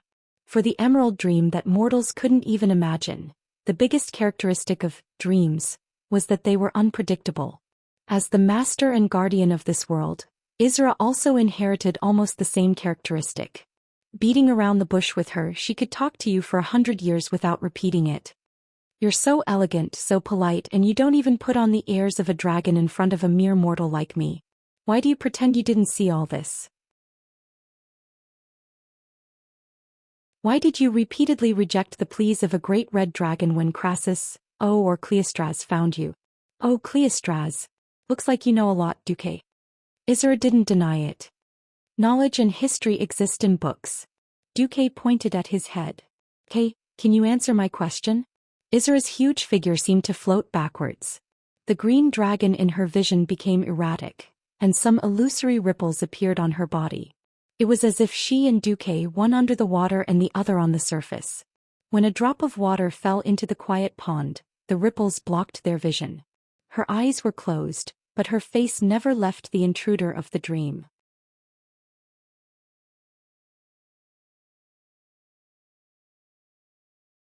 Chapter 502. Why turn a blind eye? It's not that simple to save Alexstrasza. And I can feel Nesario lurking near her. If I force myself to fight Nesario, the price I might have to pay. Even I don't know if it's worth it. If even I fall, that will be the day the Emerald Dream collapses. Duque was about to say something, but he suddenly found that he could not speak. Yes, this was Isra's territory. She was the absolute master here. Even in the distant past, we dragon aspects were only given the responsibility of protecting this world. Isra sighed. Duque found that he could speak. Are you trying to say that humans, elves, and dwarves are not within your protection? Isra did not reply directly. Isn't it better to let this world run its own course? If Alexstrasza is destined to be rescued, then what is predestined will naturally happen, right? Her indifference, and the indifference of the 3 dragon aspects, made Duque extremely unhappy. Duque raised his head proudly. Although I'm sorry, I have to say that you're wrong. Fate has its own trajectory, but it will never remain the same. There is no predestined death, nor is there a predestined failure. If every existence were to hide and dream like you when faced with a choice, that would be a natural failure. Isra was silent. Or are you afraid of the wing of death, Neltharion himself? Isra retracted her wings. Don't mention him. The corners of Duque's mouth curved coldly and he continued to interrogate. Why not? Answer me, great Isra. Is it the memories of him that give you nightmares? Or is it his own actions that cause the plague of nightmares in the world of dreams? Although her eyes were still closed, Duque knew that Isra must have some kind of fear of Deathwing in her heart. I swear I'll never enter his dreams again. He is probably the only character who is more terrifying in his dreams than when he is awake. If Krasis heard Isra's words, the red dragon would probably be dumbfounded. But Duque knew very well why this was the case. After the ancient god Enzos used the whispers of the ancient god to drive Nesario crazy, Nesario had actually been suffering from severe schizophrenia for a long time. Reason with a lunatic? That's really hee-hee. Duque did not care about Isra's psychological trauma towards Nesario at all. He was only focused on one thing from the beginning to the end: whether he could summon the 3 ancient dragons to fight Deathwing to the death. This was not an easy task. Firstly, the demon soul had taken away their strength. Although they wouldn't be reduced to such a state, their strength would still be reduced by 50%. Secondly, Duque could clearly see that these fellows were only willing to guard their own land after 10,000 years had passed since the era of the dragons. The Blue Dragon King, Malygos, had become mentally ill because the Blue Dragon army had been wiped out and his wife had died.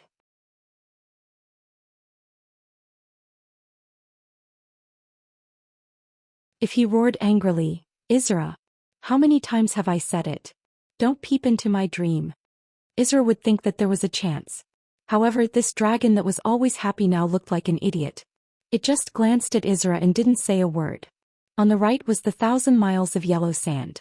In a reddish-brown cave surrounded by golden quicksand in Tanaris, there were countless huge monsters that looked like statues. Suddenly, a sandstorm rolled up, and the yellow sand began to gather, gradually forming a recognizable shape. It was the shape of a dragon.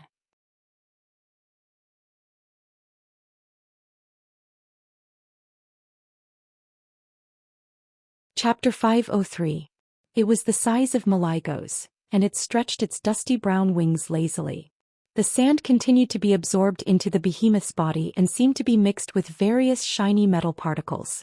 The dragon that was gradually taking shape in front of Duque's eyes shone even more brightly under the scorching sun. Isra. The sand dragon spat out a few puzzled words. Why are you disturbing my afternoon nap with a human? Disturb my peace here? Give me a reason not to be angry. Not enough respect, not even a proper title. Duque ignored the Blue Dragon King and shouted at the Time King, Nozdormu, I know you can see the past and future of time and space. Well, since you're convinced that your time is eternal and that Nesario will die and become one of your favorite collections, I'm not going to let you live. Then let me ask you 2 questions. First, do you see yourself falling? Second, do you see my future? Puny human, what are you saying? The strange light in the pair of gem-like huge dragon eyes suddenly intensified. I am the incarnation of time. I am eternity. No one can kill me. Nozdormu, who seemed to have seen through everything in the world, roared angrily. The entire sky was filled with sand and gravel. In Nozdormu's domain, every inch of land contained some kind of ancient magic. Just a grain of sand was enough to ensure that an ancient dragon had never existed. From the past to the present to the future. Not to mention a puny wizard Chen Xing. If he was hit, Duque would be reduced to ashes, and even his Aurelia would completely forget about him. The ruler of time was just that terrifying. The corners of Duque's eyes twitched, but he had no intention of dodging or defending. It wasn't that he didn't want to, but that he couldn't. Time, space, and fate. These 3 forces were universally acknowledged as unsolvable in countless novels and games. Fighting against it in vain would only make the dragon laugh. That bastard Bronze Dragon King. The power of time is clearly flowing through his body, yet he doesn't care about what happens in the present or the future. The collection meant everything to him. He sent his servants to collect everything, just so he could live in the past, ignoring the present and the future. If he was not scolded awake, the three dragon kings would not make a move. Then Duque himself would be in danger. If Deathwing didn't die, even if he saved Alexstrasza, she would only be a protective talisman in the future. The dragon kings were all at the same level. Did they have one amulet fortress or 4 amulets? Duque could only act tough to the end. Under Isra's surprised gaze, Duque stood with his hands behind his back, allowing the wind to blow across his face. His eyes were firm and his posture was like a pine tree in the storm, with extraordinary pride and a pitiful gaze. This made Nosdormu even angrier. At this time Isra seemed to sigh softly. It was hard to tell if it was a sigh or just a snort. Anyway, the whole world shook a little, and then the apocalyptic sand that Nosdormu had stirred up was completely erased. Yes, if wiping the blackboard was as simple as wiping away the chalk on the blackboard. This was Isra's emerald dream, and Isra was only connected to the consciousness of the 2 dragon kings. If they wanted to kill Duque through the dream, the only possibility was that Isra allowed them to do so. In any other place, perhaps Isra would do the same, using his own method to ignore the death of a human. Even though Duque was a human hero, how many heroes had died in the past thousands of years? In the emerald dream it was completely different. Isra, Nosdormu roared, changing his target. Nosdormu. Duque roared. He once again attracted the attention of the shining golden dragon. Wipe your almost blind eyes and look clearly. Have you seen my past? What surprised Isra was that Nosdormu's reaction to these seemingly ordinary words was extremely intense. Who are you? Why can't I see your past? You don't belong to this time? You're not human? Who are you? The golden dragon let out a cry as if it was hurt. At this moment even Malygos, who had been in a daze, seemed to be moved. I'm here to show you the way. Otherwise you'll be finished in less than 50 years. Duque was speaking the truth. If Duque's knowledge of history was correct, in the future the 5 dragon kings were almost all wiped out, leaving only Alexstrasza. The death of Nosdormu, the king of time, was even more hilarious. There was a problem. How could a dragon that could manipulate time die? The answer was yes. The current Nosdormu actually died together with the future Nosdormu. There was another important reason why Duque revealed this. In principle, the bronze dragon was the guardian of time. Their duty was to protect the past from being changed, and they also had the power to travel through time. In a sense, Duque was a transmigrator from the future to the present Azeroth. Therefore the bronze dragon was a hurdle that he had to overcome. Otherwise, who knew if he would be purified by the bronze dragon who would rush back in the future. Duque's biggest card was the death of the bronze dragon king in the future. If Nosdormu did not want to die, then Duque could use this card to threaten or reach an agreement with the bronze dragon clan. Really? Duque was gambling. If he lost, he would not have to go back to deal with Nesario. He would be wiped out by Nosdormu here. If Nosdormu tried his best, even Isra could not save him. If he won the bet, now, Duque saw Nosdormu's struggle and hesitation. For the first time, this bronze dragon king, who only knew how to eat and wait for death and did not do any proper work, discovered that his eyes, which could see the future beyond time, could not see himself 50 years in the future. The golden yellow gravel dragon was trembling. Duque decided to add fuel to the fire. Yes. I did not belong here. But my future belongs to Azeroth. May I ask, Great King of Time, do you allow a variable like me to exist? Are you willing to give me and the Bronze Dragon clan a change in hope? Nosdormu almost instinctively spat out a ball of sand to attack the tiny Duque, but in the eyes of the other 2 dragon kings, Nosdormu was being forced to retreat. This was an extremely strange scene. Duke unleashed his final trump card. Lend me your power, Nosdormu. I am willing to point out the right path for you. As for you, Malygos, I can provide you with a little thing in private. The blue dragon king, who had been muddle-headed, suddenly trembled.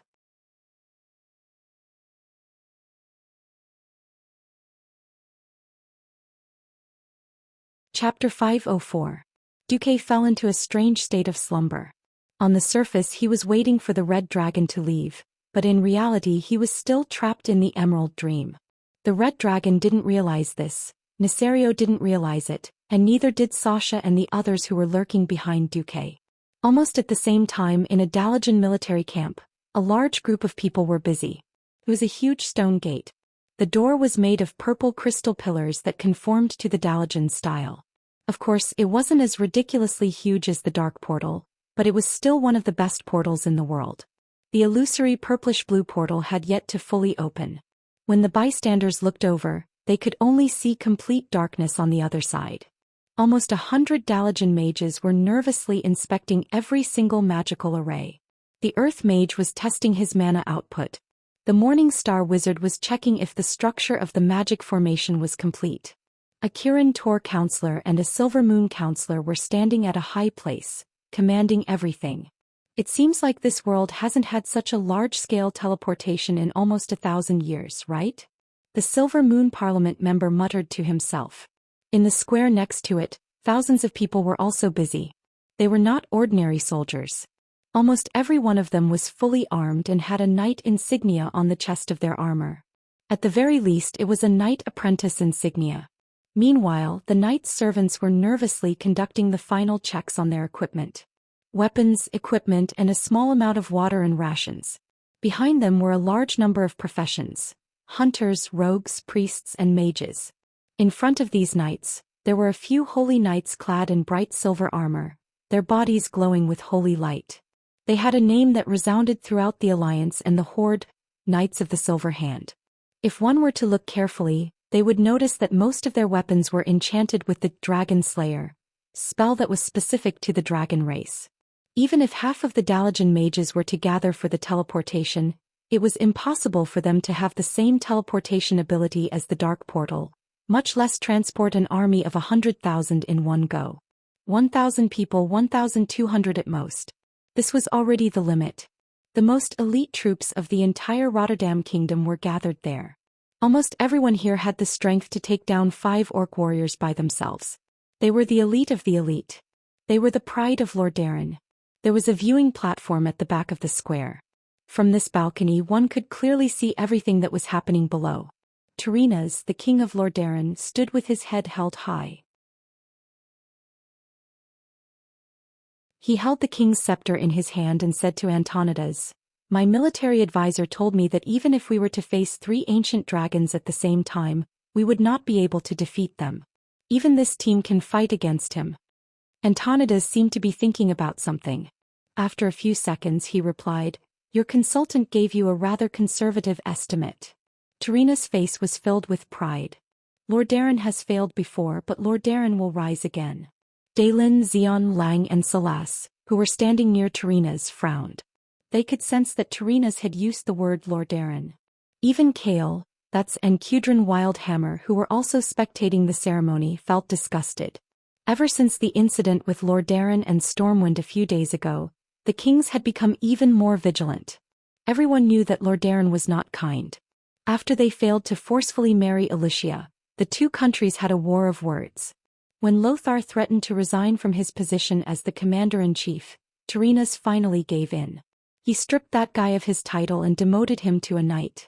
He made the Pavan family publicly apologize and at the same time, pushed the blame onto the messenger. They said that the betrothal gift was actually 100,000 gold coins, not 1,000. They said that the guy's math was taught by a physical education teacher. Anyway, it was a bunch of nonsense that even a child would not believe. As a result, even if Lordaeron and Stormwind did not completely fall out, the seeds of conflict had already been planted. If it was not for the fact that the Horde had occupied the entire southern continent and the earthy highlands, which was the bridgehead in the northern continent, perhaps the alliance would have already begun to split. Everyone knew that Lordaeron was twisted. Perhaps it was because Lordaeron had always been a twisted superpower. It was just that they had not shown it before. Now, Lordaeron refused to form an alliance on the grounds that the raid mission was not suitable for too many countries.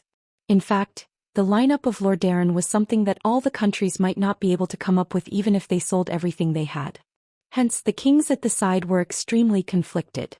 They hoped that Lordaeron's raid could break the current passive situation of the alliance being beaten up, but they also secretly hoped that Lordaeron would not succeed. After all, once they lost the last trump card, the Red Dragon, the Horde would very likely collapse. They could not imagine how arrogant Lordaeron would be after completing this important turning point of the battle. Of course, this time if Duque was here, he would say that Lordaeron was going to poke a hornet's nest live. Tyrrhena's turned around and opened his arms to the kings. Did you see that? The elites of Lordaeron are so strong. Did you see that? This is the heroic posture of a sure-win army. The kings saw the almost crazed expression on Tyrrhena's face. However, none of the kings said a word except for Lang.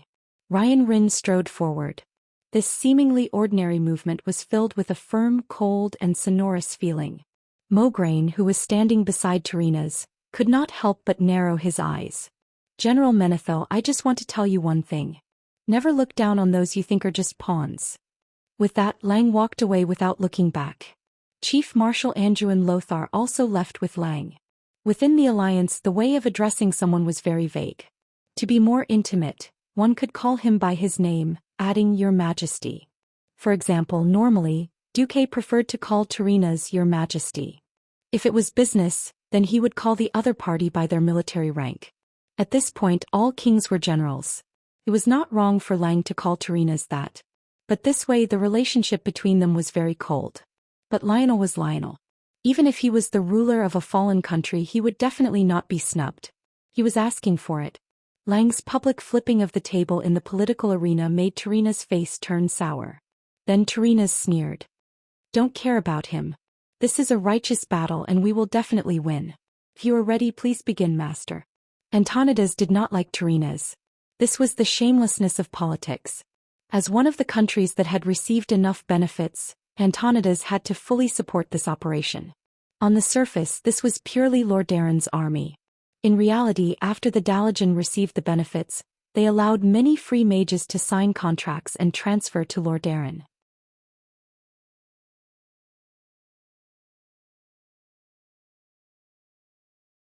Chapter 505.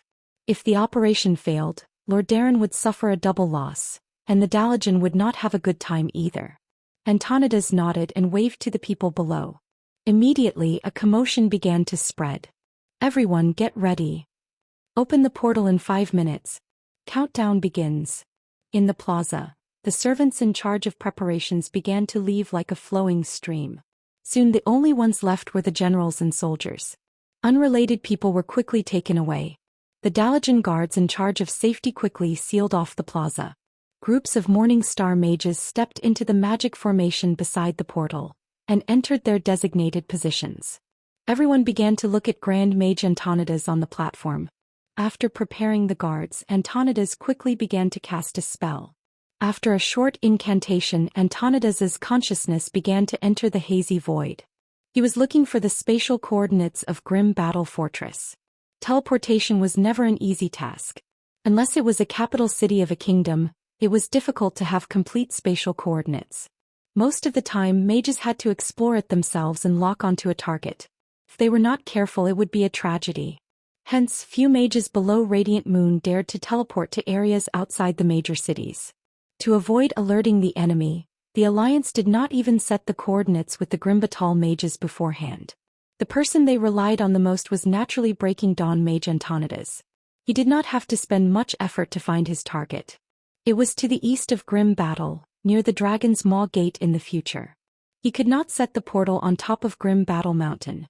Firstly, there was not much space there, and secondly, the assault team would be very passive against the Red Dragon's repeated attacks.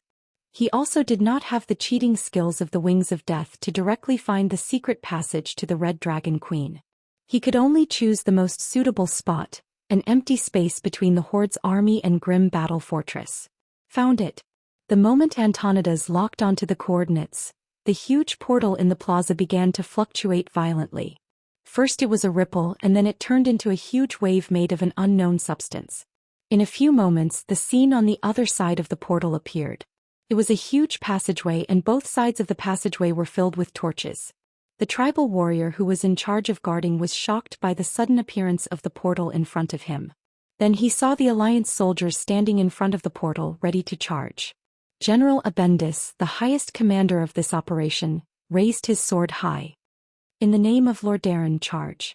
There was a loud roar in the square. With the most capable Silver Hand as the leader, the commandos rushed over. Leading the way, Abendis and Sidon Dathrahan charged forward like two sharp swords, and the beastmen immediately fell into chaos. However, it was only a moment of confusion. To the surprise of the people of Rotterdam, the orcs seemed to be quite prepared. Hundreds of well-equipped orc warriors with considerable strength rushed out from the various branches of the main road of the fortress, and fought with the elites of the Rotterdam kingdom. The hundreds of orcs charged back at the 1,000 elites of the Rotterdam kingdom, and it seemed that they still had a chance of winning. A few orc centurions tried their best to encourage their tribesmen, hoping to use the relatively narrow terrain to contain the alliance's offensive and turn the tide of the battle. However, he soon realized that his thoughts were just wishful thinking. In front of him were two of the most ferocious people in the alliance. Moreover, even though the warriors here were also known as elites and also had a good reputation for bravery in the clan, unfortunately, even though they had the same title, there was still a fundamental difference in combat power between warriors of different clans. Many factors such as physique and resistance determined combat power. If the combat power of the elites of the Black Rock clan under the direct jurisdiction of Orgrim was 100, these guys would at most be 70. In front of the elites of the Rotterdam kingdom, that was not enough at all. The strength that they were proud of was useless in the face of faster speed. Often, when the orcs swung their arms, a sharp sword had already pierced through their terrible faces. This was especially so for the paladins of the Silver Hand who were charging at the front. Killing orcs of this level was no different from chopping melons and vegetables. Zidane was holding a sledgehammer that shone with holy light, just like the legendary titan who controlled the supreme divine power. As long as he swung the sledgehammer, several rays of holy light would sweep into the crowd of orcs like lightning. The platinum holy light hammer emitted a holy aura, and easily hit the orcs that weighed hundreds of kilograms like flying balls. With the enhancement of the paladin's skill, dedication, Zidane would have a large amount of holy light penetrating the ground with every step he took, and then bursting out from the ground. As long as any orc was slightly weaker, their legs would immediately be burned by the holy light, and they would be charred directly. However, that was not the end. General Abendis, who was beside him, also became more and more courageous as he fought. In the end, he seemed to have entered a state similar to being possessed by the god of war. His red armor that looked like it was burning like flames was emitting some kind of light that was similar to holy light during his intense movements. That was already some kind of materialization of the special energy of the warrior profession, fury. The great sword in his hands actually surged with red power, and his majesty was like the arrival of Odin, the titan of creation. The roar that came out of his mouth was like thunder, and he did not even need to draw his sword. Just the power of fury alone was enough to unleash the special warrior skill, Thunderous Strike, and directly kill the heavily injured orcs. The soldiers of the assault team were so ferocious that the kings who were watching the battle from behind stared dumbfoundedly at all of this. They felt like they were in a trance, as if just relying on the elites of the elites, they could wipe out all the tribes. Terena's face had an unspoken arrogance that did not need to be expressed. His gray hair fluttered in the wind, and he had an indescribable air about him. Antonidas was silent. He watched as the assault team began to split into two groups. One group built a line of defense using junk as cover and began to seal the largest entrance of the fortress. The assault team, on the other hand, went all the way to the deepest part of the fortress. Seemed like there was hope. At this time, Antonidas's senses spread out in the fortress. He wanted to see if he could help the troops predict danger, such as which direction the Red Dragon was in. At this moment, he suddenly sensed a strange existence. To be precise, he sensed the aura of a magic circuit. He swore that he would never forget this presence for the rest of his life, because it came from the same source. It was the presence of Arcane Throne and Ice Crown. Even though it was very, very weak, Antonidas would never mistake it for someone else. After all, in this world, other than that kid, there was no one else who knew these two arcane circuits. What the hell? Duke Marcus was still alive? Antonidas's mind went blank for a moment. He completely forgot why he spread out his senses.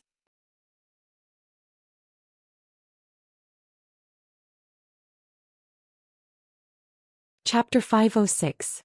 The people of Lordaeron very quickly ran into trouble. To be honest, this was not their fault.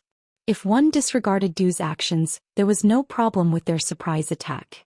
The fault was that they were at the wrong place at the wrong time and met the wrong people. If they had come a few days earlier, they would have met with the emptiness of grim battle. At that time the entire fortress only had the chief of the Dragon Maw clan, Zulud. If they had come later when the tribe had finished adjusting, there would not have been so many gods. But to say that the people of Lordaeron were unlucky was the same thing. At this point in time the entire tribe, other than the two brothers Rend and Maim who were sent to kill Ghoul, Dan, and Grom Hellscream who was still being chased in the Tirisful forest, happened to have a meeting with a large number of chiefs. Yes.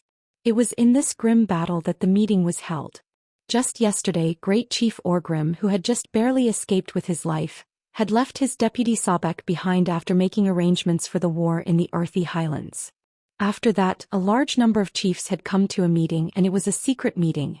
Orgrim, Kilrog Deadeye, Zulud, Kashdrake, Rexer, Kargath Bladefist, and a large number of chiefs from second-tier clans. Because it was a secret meeting, of course it would not be a big deal. The moment grim battle was ambushed, Orgrim's reddish-brown face almost turned green like his compatriots. Operation Decapitation? Duque gave Orgrim too much pressure. Without knowing that Duque was also in trouble, Orgrim almost immediately thought that it was Duque's plan. For a moment Orgrim was on the verge of collapse, but the chief was still the chief. After sending some ordinary soldiers to test the waters, he immediately had a plan. Sitting at the head of the table, Orgrim calmly asked, "Is the human portal still open?" "Yes." Zulud replied. "Kargath, bring your people and Rexer to block the portal." "Understood." The one-armed Kargath waved the blade attached to his broken arm, revealing a cruel and bloodthirsty smile. Zulu hid, "Tell Necros to hide." "Yes. As for the others, follow me to the Alliance to get a piece of meat." As he finished, his burly body suddenly stood up.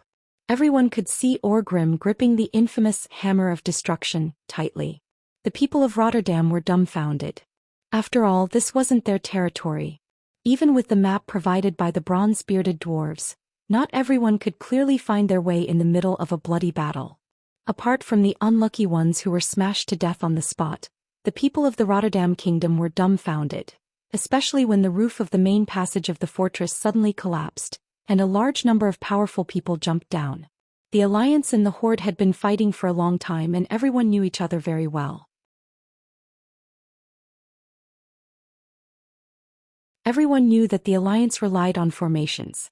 The infantry shield formation at the front opened up the path, the spearmen and great swordsmen in the middle, the formation mages and archers at the back, and the priests to heal them. If he could grind down the energy consumption, he could teach the beastmen how to behave. The Horde's strength lay in the quality of the individual soldiers. Once it got into a chaotic battle, an orc could easily kill 10 human infantrymen. The Horde's attack this time was aimed at the Alliance's weak spot. The warriors of the Broken Palm clan appeared out of nowhere and cut off the Alliance's formation in an instant. They blocked the entrance of the Alliance's teleportation portal. In just one exchange, more than 20 priests were killed in an instant. The sharp blade attached to the arm caused the Church of Light to suffer the most tragic loss since the start of the war. There was a limited number of descendants of the teleportation portal, and those who could come were the elites of the elites. These priests, any one of them was a bishop of a region. Their deaths were definitely a huge loss to the Alliance. Moreover, the Alliance's unique strategy of fight, get injured, recover, fight again was broken, and the psychological impact on the Alliance's soldiers was definitely huge. Think about it, with these nannies and dads around, as long as they had a breath left, they might be able to be saved. Without them, serious injuries meant death. How could the psychological pressure be the same? Far away in the Dalajan, Terenas, who was sitting on the balcony, saw this and his face turned green. "Master, please hold on for a while. I'm afraid we have to send reinforcements." It was impossible for such a huge operation to not have a backup plan. That was, of course, Uther's silver hand.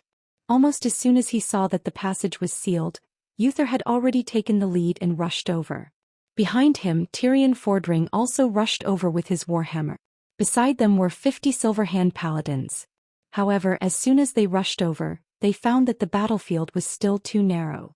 As the gate of a stronghold, the main passage, which was 50 meters wide, was definitely not narrow. But for a battlefield, it was undoubtedly at the level of a narrow path. The two sides fought close to the entrance of the teleportation portal. This time the Alliance suffered a big loss. No one dared to blast magic over the portal because it would affect the stability of the portal. They could only rely on hand-to-hand combat and bows and arrows. In a normal battle, would the Broken Palm clan be afraid of this? Kargath against Uther. Rexer against Tyrion. Both sides were evenly matched.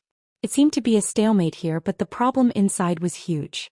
Their retreat was cut off, which in itself affected their morale. When Orgrim arrived with a group of ferocious chieftains, Abendis and Saden's faces turned green. They never thought that the tribe's best fighters were almost all here. This pair of founders of the Scarlet Crusade in the future barely held off the chiefs of 4 second-tier clans.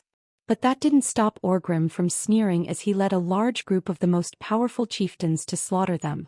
Shields were the best against swords and knives and the worst against heavy weapons. When Orgrim, who swung a hammer that weighed more than 100 kilograms like a toy, appeared for the first time, the Alliance soldiers realized that they could become part of a force of 1,000 men, while those small soldiers who were sent flying. With a sweep of the hammer, at least 5 or 6 Alliance elites were sent flying, or had their arms and legs broken or their bodies twisted. Only the paladins who activated their invincibility could survive a hit from the hammer. Since that was the case when the paladins who looked like big golden eggs were sent flying, they also knocked into many of their comrades like bowling pins. The hammer of destruction, stained with human flesh and bones, was overflowing with ferocity. At this moment, anyone would think that this terrifying hammer was a divine artifact. The Alliance was defeated, and the elite soldiers of Rotterdam were reduced at a speed that could be seen with the naked eye. No, General Abendis was furious. He almost went crazy. After all, those who died were his most elite subordinates. Many of them had followed him for at least 5 years. But now it was like a sickle cutting the wheat in the field. The grass was being cut. He did not know what was going on, but this time Rotterdam was really in trouble.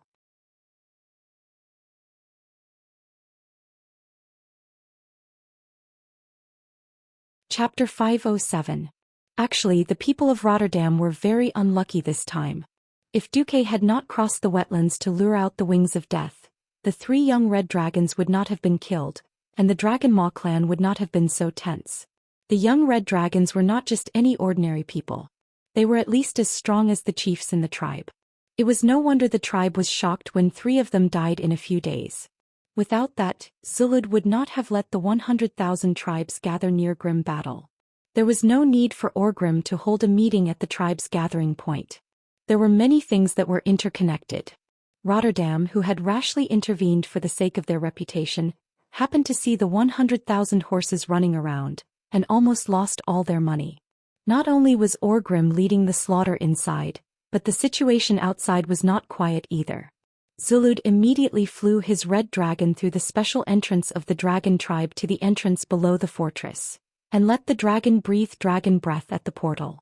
To put it bluntly, the portal was a condensation of magic power. If the brainless orcs used axes and hammers to attack it, even 10,000 people would not be able to do anything. But dragon breath was different.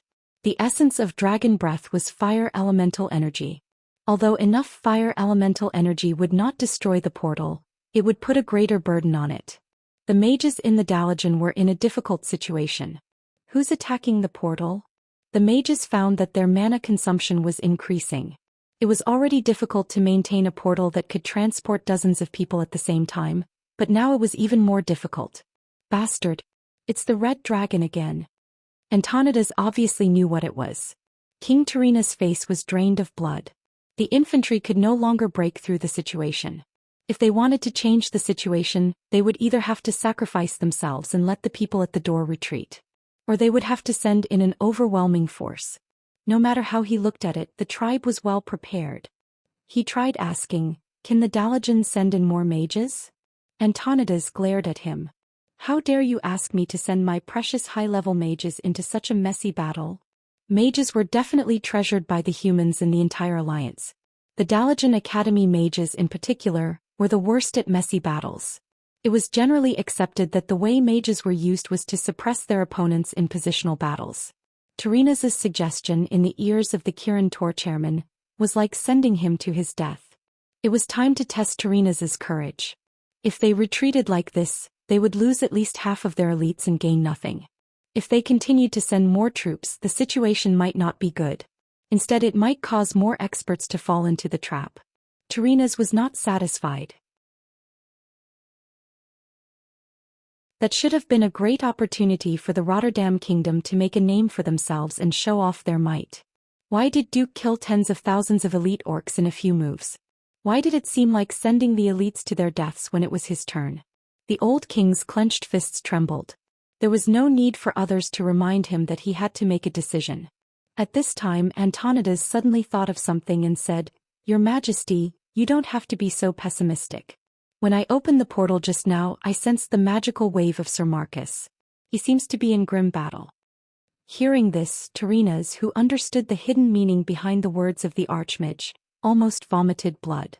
He did not trust Duque and sent over 1,000 elites, but in the end he was just pretending to attack for Duque?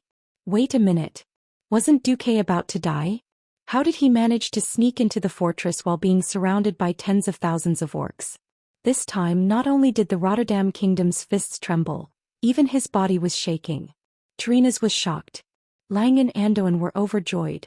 The two brothers looked at each other and saw the joy in each other's eyes.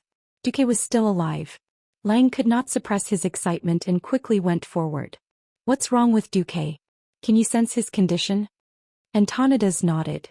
"I don't know about his physical condition, but his magical wave is not weakened at all." Hearing this, all the kings were moved. It did not matter if Duque was about to die or not, at least he could fight. Those who had seen Duque in action knew that Duque could not be considered a Morning Star mage. In group battles he was even crazier than many Radiant Moon mages. Moreover, his various miracles in the past always made people think positively of him. At this moment the clouds above Grim Battle Fortress suddenly rolled back layer by layer, forming a huge hole in the sky. Endless fire poured down from the hole. The entire mountain top was covered in fiery red. Ancient dragons? Another primordial dragon had arrived at this time? Just how many ancient dragons did the horde control? How many ancient dragons did they control? Just as everyone's expressions changed again, the scene suddenly changed. No one had expected a gigantic red dragon to launch an attack on the young red dragons hovering in the sky as it descended from the sky. It was not the dragon breath unique to the dragon race, nor was it a melee attack. It was an endless magical attack. Ice, fire, and arcane magic. The three violent offensive spells turned into a dazzling magic storm that blasted towards every red dragon that tried to stop it. What? Could this red dragon be from the Alliance? Everyone who witnessed this scene was dumbfounded. They couldn't figure out what was going on. Only Antonidas in the Dalajan looked to his side thoughtfully. The Kirin Tor counselors were missing one. Krasis. That's right. The red dragon in the sky was Krasis, one of the 6 counselors in the Dalajan who had been in human form all this time. He was now the red dragon Klostras. Krasis fought hard in the sky.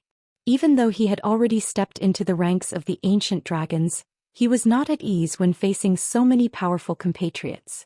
He was shocked to find that the young dragons had been brainwashed under the influence of the demon's soul. They unconsciously began to agree with the orcs' orders. He was cautious when dealing with them, but they surrounded him without hesitation. Krasis gritted his teeth and dodged left and right in the sky.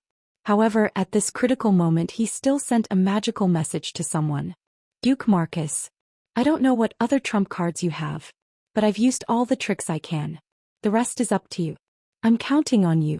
You must save Queen Alexstrasza." At this moment, Duque, who had fallen into a deep sleep at the secret passage of Grim Battle Fortress, suddenly opened his eyes. He replied with a magical message. "Wait for me."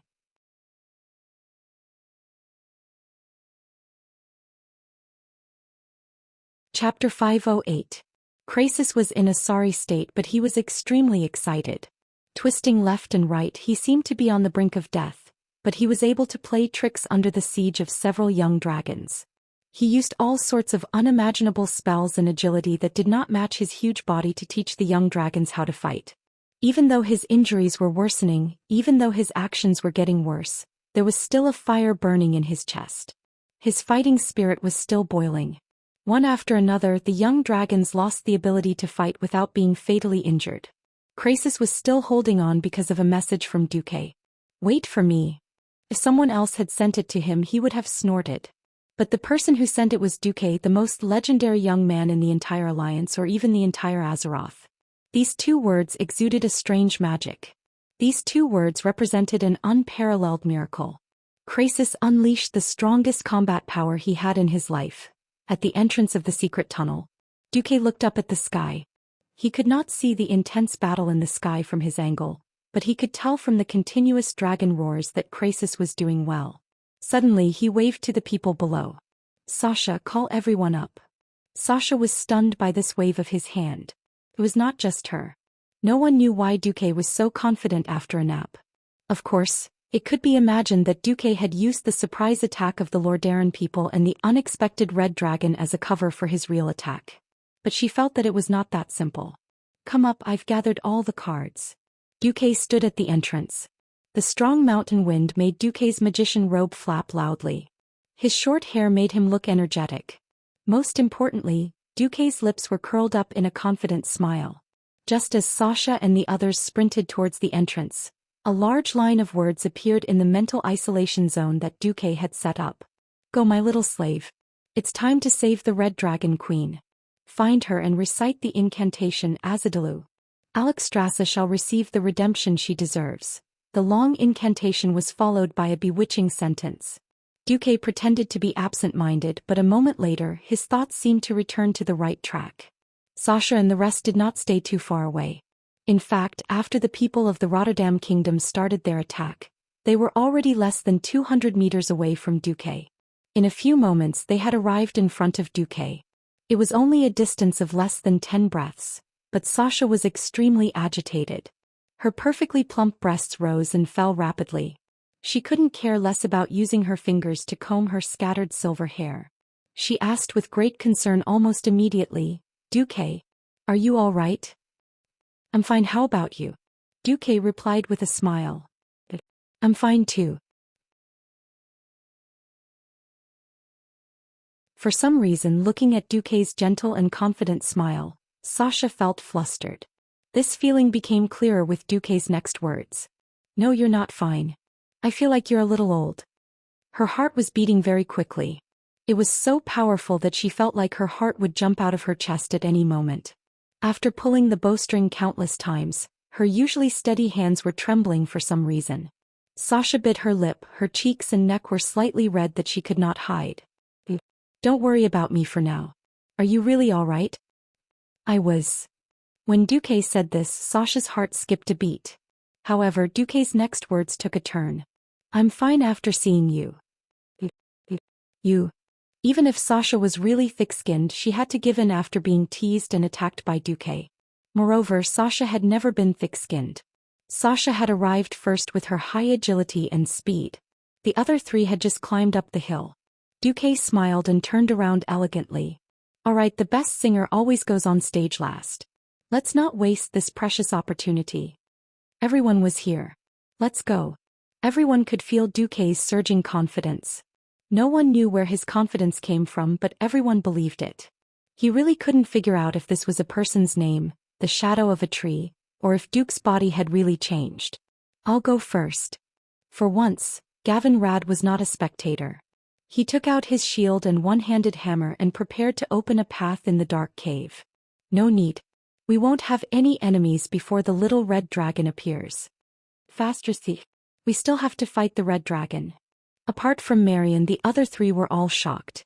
Damn it, they really did not understand why the red dragon army was so obedient to the tribe. Gavin Rad cursed the tribe, but he did not try to persuade Duque. He was very clear about his position. He was just a worker. Working obediently would naturally be beneficial. Also, he was quite satisfied with his current situation. The group followed Duque through the dark, narrow and long cave. After about 4 or 5 minutes, the tunnel before them suddenly opened up. It was a huge funnel-shaped cave. They had just walked to a relatively open area when the darkness ahead suddenly changed. There was nothing in front of them even with Sasha's night vision, but it was as if a black curtain had suddenly fallen. 2 golden vertical pupils larger than baskets appeared in front of the 5 frighteningly. His long and sharp fangs shone with a cold, violent light even in the darkness. Dragon. A red dragon that had used draconic magic to ambush itself. It was at least a young dragon. Not only did it fool Duque and Sasha, but it even fooled Marion. The powerful illusion that did not have any magical fluctuations instantly brought the entire team of 5 into its attack range. It smiled slyly. Even though it looked no different from the standard dragon breath of a dragon, its open mouth and upturned lips made it seem like it was smiling. It was laughing at the stupidity of humans and elves. It was also laughing at its own success. Everyone could foresee that in at most 2 or 3 seconds, the entire huge dark space would be completely covered by the red dragon's blazing dragon breath. Gavin, Rad, Marion, Ronan, and Sasha all made their most instinctive defensive moves. Just then an invisible aura was released from Duque's body. A kind of writing momentum, something that could be read as pretentious, was released by him. At the same time he threw something out from his left hand. It was obviously from a huge spatial storage bag. After it left the storage bag it suddenly became incomparably huge. In just a second everyone, including the dragon opposite them, saw what it was. That was the ferocious dragon head of the 3rd generation red dragon Grizzla, who was the best at fighting.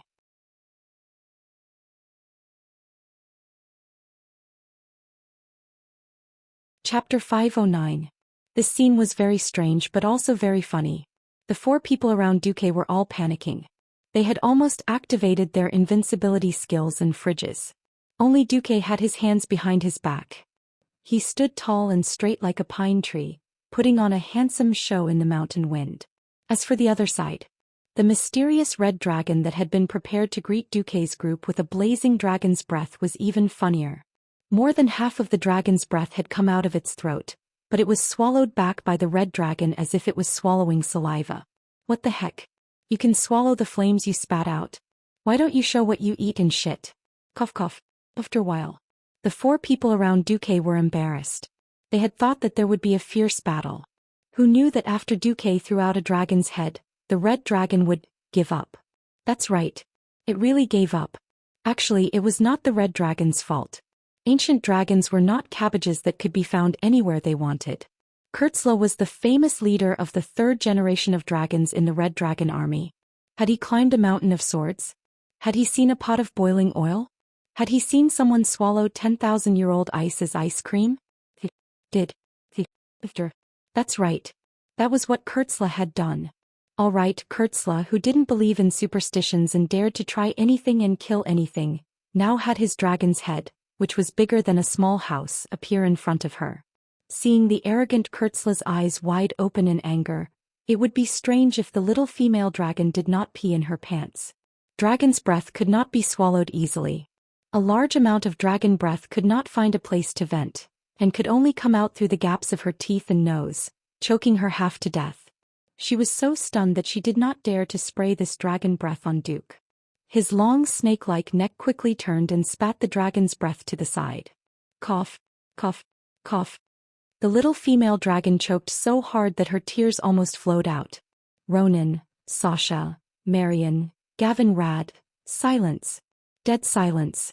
In the huge, dark cave, only the sound of the little female dragon's bitter coughs could be heard. What the hell was this? Sasha and the other 3 looked at Duque with admiration that was beyond reason. Everyone held their breath, waiting to see what Duque would do next. Duque slowly raised his right hand, palm facing upwards. Ronan, where's the little thing Krasis gave you? Give it to me. How did Duque know that Krasis had given him a small talisman? However, he did not hesitate. Duque was the leader of the team. Not only was he the leader of the team, but he was also the leader of half of the alliance. He admired and respected Duke very much, so he didn't hesitate to hand over Krasis's trinket to Duke without the slightest hesitation. Krasis had told him that he couldn't give it to anyone else. Duque took it and casually tossed it away. The silver earring drew a beautiful arc in the air that cut through the darkness. It flew in front of the little female dragon, bounced twice on the ground and stopped moving. The little female dragon finally caught her breath. She looked at the trinket on the ground and was speechless. Of course she knew what the higher-ups meant. Duque's confident voice sounded again. Choose. Become the second Graz or do us a small favor. Duque's lips curled into a sinister smile. He seemed to be waiting for the little female dragon to reject him so that he could publicly slaughter her. Who would have thought that the little female dragon would choose neither? Her huge yellow pupils rolled around as she spoke in the human language. I must be seeing things because I've been on too many missions recently. This won't do. I need to catch up on some sleep while I'm on sentry duty. With that, she swayed her huge body and curled up in a corner of the huge cave like a puppy. She curled up and slept. As I'm sleeping, I didn't see anything. I don't care if you believe it or not, I believe it. That was what the little female dragon was implying. At this moment the world seemed to fall silent. Windsor and the others were completely speechless. That worked. Was this guy a dragon or a profiteer selling fake goods in the antique market? Dooku scared the dragon just like that and it was terrified. Dooku, who had retracted his dragon head, should have led everyone over. However, Dooku suddenly turned around quickly and took a step towards the little female dragon. His right hand even shone with the light of magic. No matter how you look at it, it looks like Duke is about to make a move. As expected, the little female dragon who had been pretending to sleep jumped up. Almost all the scales on her body stood up. She looked like a frightened cat, who knew that Dooku would raise his hand and cast a small illumination spell. Dooku looked calm as if he had done nothing. Oh, I just wanted to ask. Do you know where your queen is trapped? Which path is closer? The little female dragon was aggrieved. The little female dragon wanted to kill someone. Tears almost spurted out of her eyes. I'm a young dragon over 1,000 years old. You can't bully a dragon like this. She cursed Dooku's ancestors in her heart and pointed at a cave entrance. Alright, she couldn't even pretend to sleep anymore. The little female dragon could only watch warily as Dooku left. The moment they left the dragon cave, the four heaved sighs of relief. Yes. Ronan knelt. Marion knelt. Windsor knelt. Gavin Rad knelt too. Boss, you really scared me to death. I was ready to fight a dragon. Gavin Rad looked like he was wiping sweat, but there wasn't a drop on his forehead. Dooku shrugged. You can't. We've all seen this dragon. When we killed the first dragon, she was the one that patrolled over. She didn't have the courage to fight then and she definitely won't now. Windsor was convinced by Dooku's words. Alright, where do we go now? Go down. The others didn't know where to go but Deathwing did. This guy was extremely annoyed as he muttered silently, directly crossing space and entering Duke's mental isolation layer. It wasn't an exaggeration to say that even if Dooku closed his eyes, he wouldn't get lost. Suddenly Dooku sighed. He took out a handful of magic crystals from his storage bag and handed them to Ronan. Sir, this is too valuable. Ronan didn't know what to do. First, I need your fighting power. Second, isn't this a good chance to improve your spell casting? Kill all the beastmen you see later. Dooku was right. Orgrim couldn't let the Horde's trump card be destroyed by the Alliance just like that.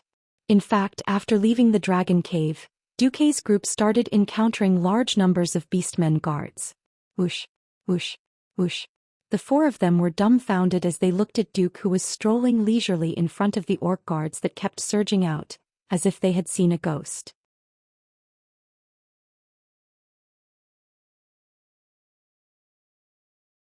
Chapter 5:10. Noises, screams, wails and all sorts of other noises came from the surface. In the narrow cave, the echoes could be heard from far away. Everyone in the team could hear that the humans were at a disadvantage. Compared to the excited cheers of the orcs, the cries of the humans were filled with tragedy. Hang in there. Fight as hard as you can. Was this what people who had the upper hand would say? The pessimistic aura coming from the vent above their heads became a different scene when it came to the people in front of them. Dooku walked quickly, and a wave of cold air with a radius of more than 30 meters moved along with Dooku's movements. The four people walking inside did not feel anything, but once the orcs touched it, there would be a crisp and beautiful sound of ice freezing. Without even looking, the hand of magic floating around Dooku would shoot an ice spear at his face. In the frozen state, the attack power of the ice spear was extremely exaggerated. The huge mana produced by the magic chain reaction was like adding fuel to the fire, enough to turn most of the orcs into corpses in an instant. Even killing pigs and dogs was not as easy as Dooku. Above their heads, the elites of the Rotterdam Kingdom were utterly defeated. The portal had collapsed and the remaining humans had to fight their way to the narrower side roads, relying on the terrain to resist. They were like blind flies in the complicated tunnels of the grim battle fortress. It could be imagined that there would only be a small number of lucky people who would be able to kill their way out and escape in the end. In the underground tunnel, Duque was chasing the tribe like rabbits. This was quite ironic. Duque pushed forward quickly and of course did not forget to help the two poor guys. Above them, Abendis and Saidan Datharhan were still fighting. The two of them were no longer in the same position as before. Even if they did not want to admit it, they had to admit that the Rotterdam raid was over. Just this loss alone was enough to make King Tarina sleepless for many months. While Orgrim was leading the chieftains on a killing spree, Saidan activated her invincibility and used the holy light from Wrath to force away the two chieftains who were fighting her and rushed to Abendis's side. On the battlefield, Saidan couldn't care less about his chivalrous demeanor. He directly smashed the back of the head of a chief who was attacking Abisti with his hammer and roared, "Go!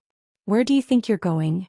Abendis, who was covered in wounds, also forced back the remaining chief with a single move. "Anywhere is fine, don't wait for death here." Saidan was ready to risk it all. At this moment, a strange sound suddenly came from the fishy wind. It was a sound that they would never forget for the rest of their lives. "Yo, I'm Duque. If you're not dead, then get down here. This young master will bring you guys to turn the tables." Puff. Pooh. Saidan spat out while Abendis spat out a mouthful of blood.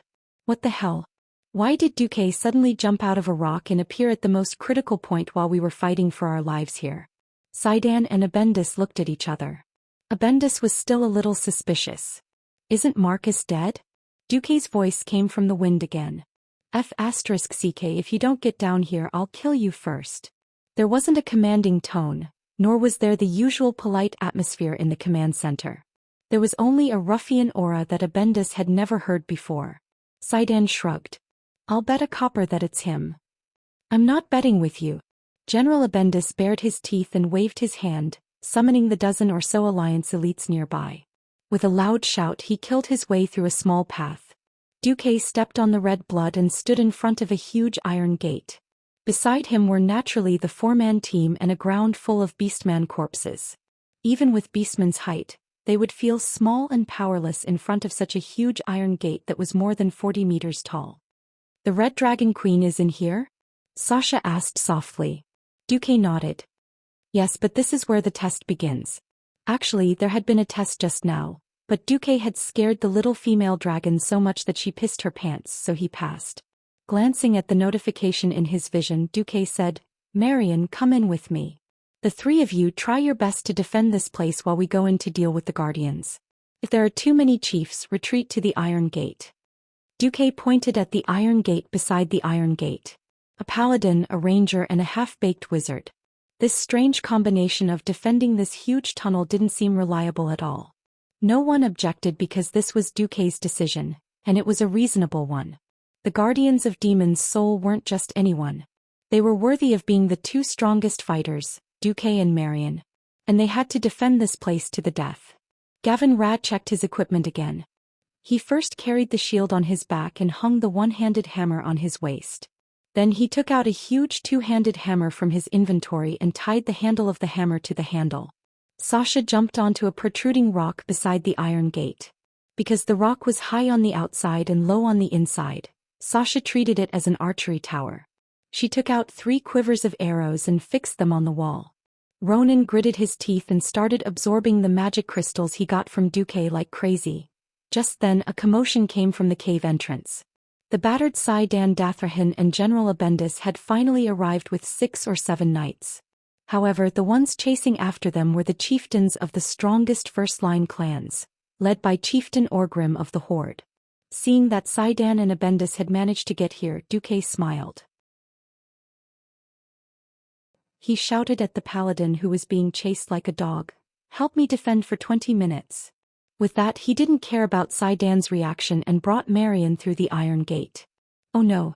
It's Duke Marcus again. As if a bucket of cold water had been poured over his heart, Orgrim's heart sank into the abyss the moment he caught sight of Duke in his field of vision. It was Duque again. Every time the tribe was about to win, Duque would always come out and mess things up. Again and again. Again and again he was kicked from the clouds of victory that was within his reach to hell. Orgrim couldn't take it anymore. A thunderous roar came from the sky, shaking the entire tunnel. Countless pieces of sand and stones fell from the top of the cave, making it seem as if the earth was shaking and the mountains were shaking.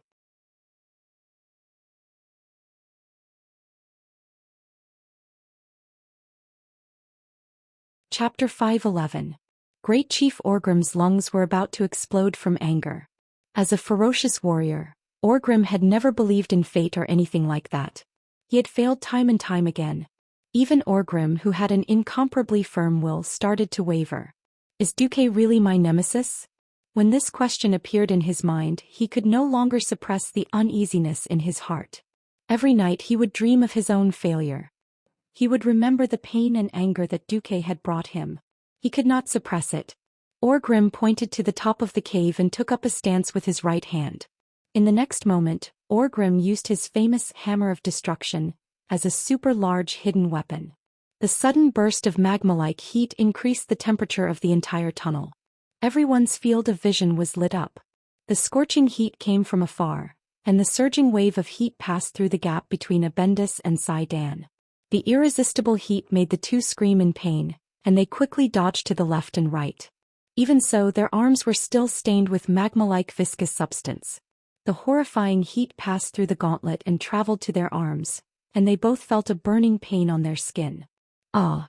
Abendis could not help but pull out the short sword tied to his thigh, and cut off the ropes on the gauntlet. Before the heat completely burned his arm to the gauntlet, he clenched his teeth and tore off the gauntlet, not caring that it was stuck to his hair and a small piece of skin. Ugh! Holy Knights always took advantage. Under the protection of the holy light, Sai-Dan took off the gauntlet and threw it away without any injuries. At this moment, the one who felt the most numb was Gavinrad. Soldiers trained for 1,000 days were used in a single moment. Whether it was to save energy for Duque to deal with the protectors, or to maintain Duque's cool, Gavinrad had to take this blow for Duque. If it was the old Gavinrad, he would not be able to take it with just the holy light. However, after Duque released the shackles of fate, the strengthened version of Gavinrad could still put up a fight. Gavinrad swung his giant iron two-handed hammer like he was playing golf. It drew a huge arc on the ground and accurately met Orgrim's Hammer of Destruction. The lightning energy awakened from the storm altar crashed into Orgrim's flame energy. The collision of the two violent elemental energies instantly lit up the entire underground passageway as if it was daytime. The corpses on the ground suddenly jumped up as if they had come back to life due to the vibrations of the power.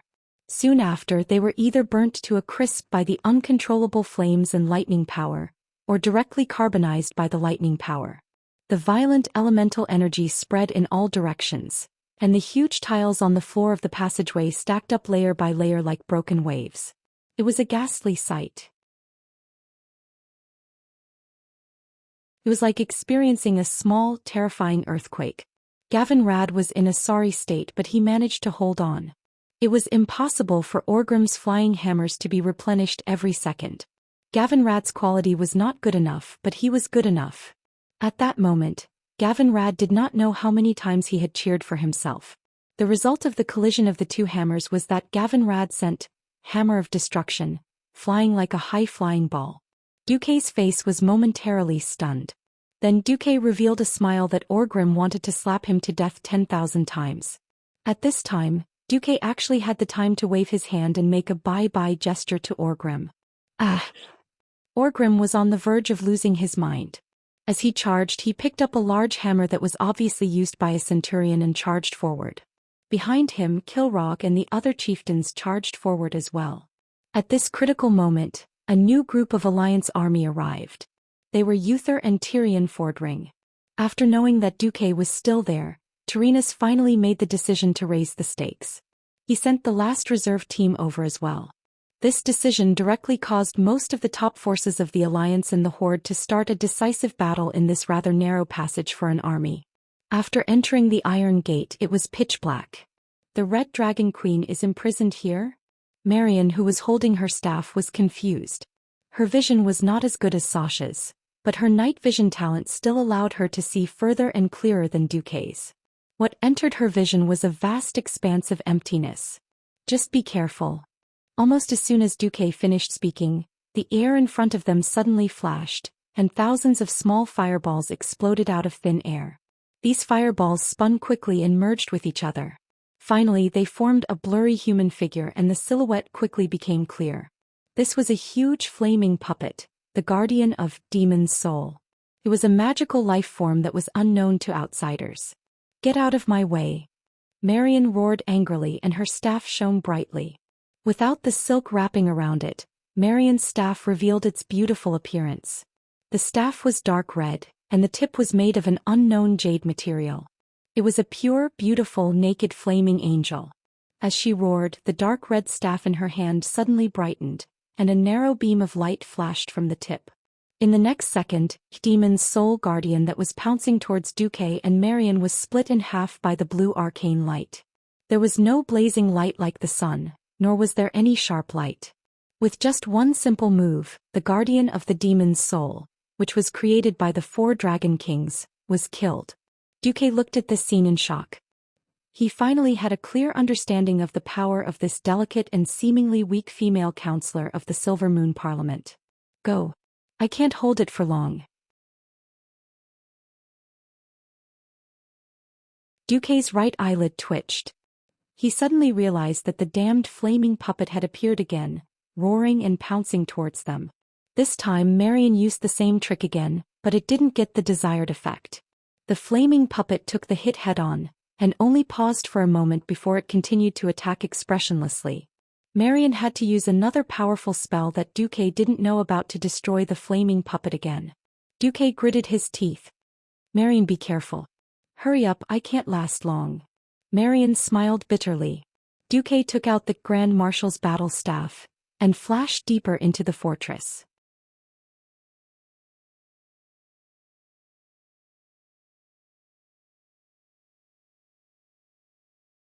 Chapter 5:12. At this moment the atmosphere in the Daoist Kingdom was extremely strange. "The elites of the Rotterdam have been defeated? Don't be afraid, we still have His Excellency Duke Marcus. Yes. As long as he's here we have nothing to fear." A large-scale elite assault battle that could have been recorded in history and surpassed the imagination of mortals had become the biggest joke. Just like how the silly orcs had fought with the humans on the vast sea only to be killed. Today the Rotterdam Kingdom had become the biggest joke.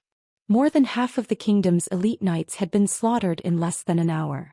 King Tyrrhenus could totally imagine that he would be criticized by the nobles of the Rotterdam Kingdom in the following days. If it was just a simple defeat it would be fine. If they were to lose they would lose together. At most the whole of the Rotterdam Kingdom would suffer together, and everyone would go home to lick their wounds. But Duque had appeared. Duque, who was thought to have died somewhere, actually appeared again, and perfectly used the elites of the Rotterdam Kingdom as bait to lure away a large number of chiefs. What happened to being the leader? How did the great Rotterdam Kingdom become a sacrificial pawn? King Tyrrhenus felt a surge of anger in his chest and he almost fainted on the spot. Tyrrhenus' face was very, very black as if he had touched charcoal. His whole body was trembling. Others might think that he was sad about the loss of the elites, but only he knew that he had developed a grudge against a junior that he had always looked down on. Be it Anduin Lothar or Duke Marcus, these 2 candidates for the commander-in-chief of the alliance were the only way out. Using the noble Lothar as a mascot and then kicking Duque away when the war was not going well. That was what Tyrrhenus had thought. With these 2 scapegoats, it was only natural for the general of the Rotterdam Kingdom to be promoted to the commander-in-chief of the alliance. Who would have known that Anduin and Duque worked together perfectly?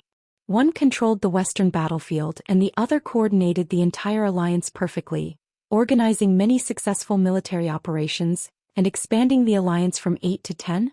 Just thinking about it made him mad. In exchange for a compromise, 2 country bumpkins from a remote southern country became the heroes of the alliance. His Rotterdam Kingdom had contributed money, manpower and effort in exchange for a core position. Look at the way the kings were looking at Tyrrhenus now. They were all mocking him as if he was an idiot. Tyrrhenus almost wanted to send someone to kill Duque on the spot. But he resisted. Whether it could solve the problem of the Red Dragon Queen was still unknown. If he were to trip Duque up at this juncture, firstly he would not be able to make it in time and secondly the alliance would really collapse. That would not be beneficial to the Rotterdam Kingdom at all. Even though he knew that he was on the verge of losing control, the self-restraint of a veteran politician suppressed his emotional impulses, allowing his intense heartbeat to gradually calm down. It seems that we old bones are still outdated. The future of the alliance still depends on Marcus and the other youngsters. He was no longer upset, no longer agitated.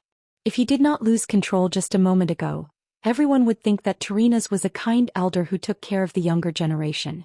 That's right, Tyrrhenus had decided that since he could not suppress Duque, he would kill him by praising him. According to his experience, he would definitely not be able to see through this kind of overt plot. Once he got carried away, it would be the time for him to fall into hell. Tyrrhenus' lips curled into a cold smile. Unfortunately, Tyrrhenus would definitely fail. Duque was not some ignorant 16-year-old from a small village in Azeroth. Duque had no way of knowing what Tyrrhenus was thinking. He did not take the loss of the Rotterdam Kingdom to heart. It was true that the Rotterdam Kingdom's unintentional attack helped him take the bullet. This was definitely unexpected. From the beginning to the end, Duque had never thought of tricking the Rotterdam Kingdom. This was a battle that transcended the mortal world. Why did the small Rotterdam Kingdom come here to interfere? Was it my fault that Tyrrhenus was looking for trouble? No. I will not take the blame for this. Duque focused on finding Alexstrasza. From beginning to end, the Red Dragon Queen and the Black Dragon King, the two ancient dragon aspects, were the main focus of this show. Unfortunately, Duque did not know what was going to happen next. As a butterfly that incited the general trend and changed history, Duque had changed too many things. In the original history, because the main force of Orgrim had been destroyed, only the Dragon Maw clan was left to defend Grimbater. In the absence of Zulud, the orc warlock Necros who controlled the demon's soul, used the most idiotic method. He brought a large number of red dragon eggs with him and ran away from Grimbater. Now the main force of the orcs had not completely collapsed. The horde was still strong, not to mention they had the help of several ancient red dragons. It was unlikely that Necros would run away. So this was likely to be a tough battle. As expected, Necros came. Silently, an ugly orc's head seemed to be floating in the darkness. The dark blue light that flowed in the darkness reflected half of the old green face that was full of curves. The long facial hair looked like withered grass rooted in the cracked earth. The orc warlock's cheeks were deeply sunken, and the dull luster on his face reminded people of a corpse. Necros pursed his lips tightly. His thick lips seemed to have two sharp stones on them, propping up two openings in his lower jaw, exposing his fangs.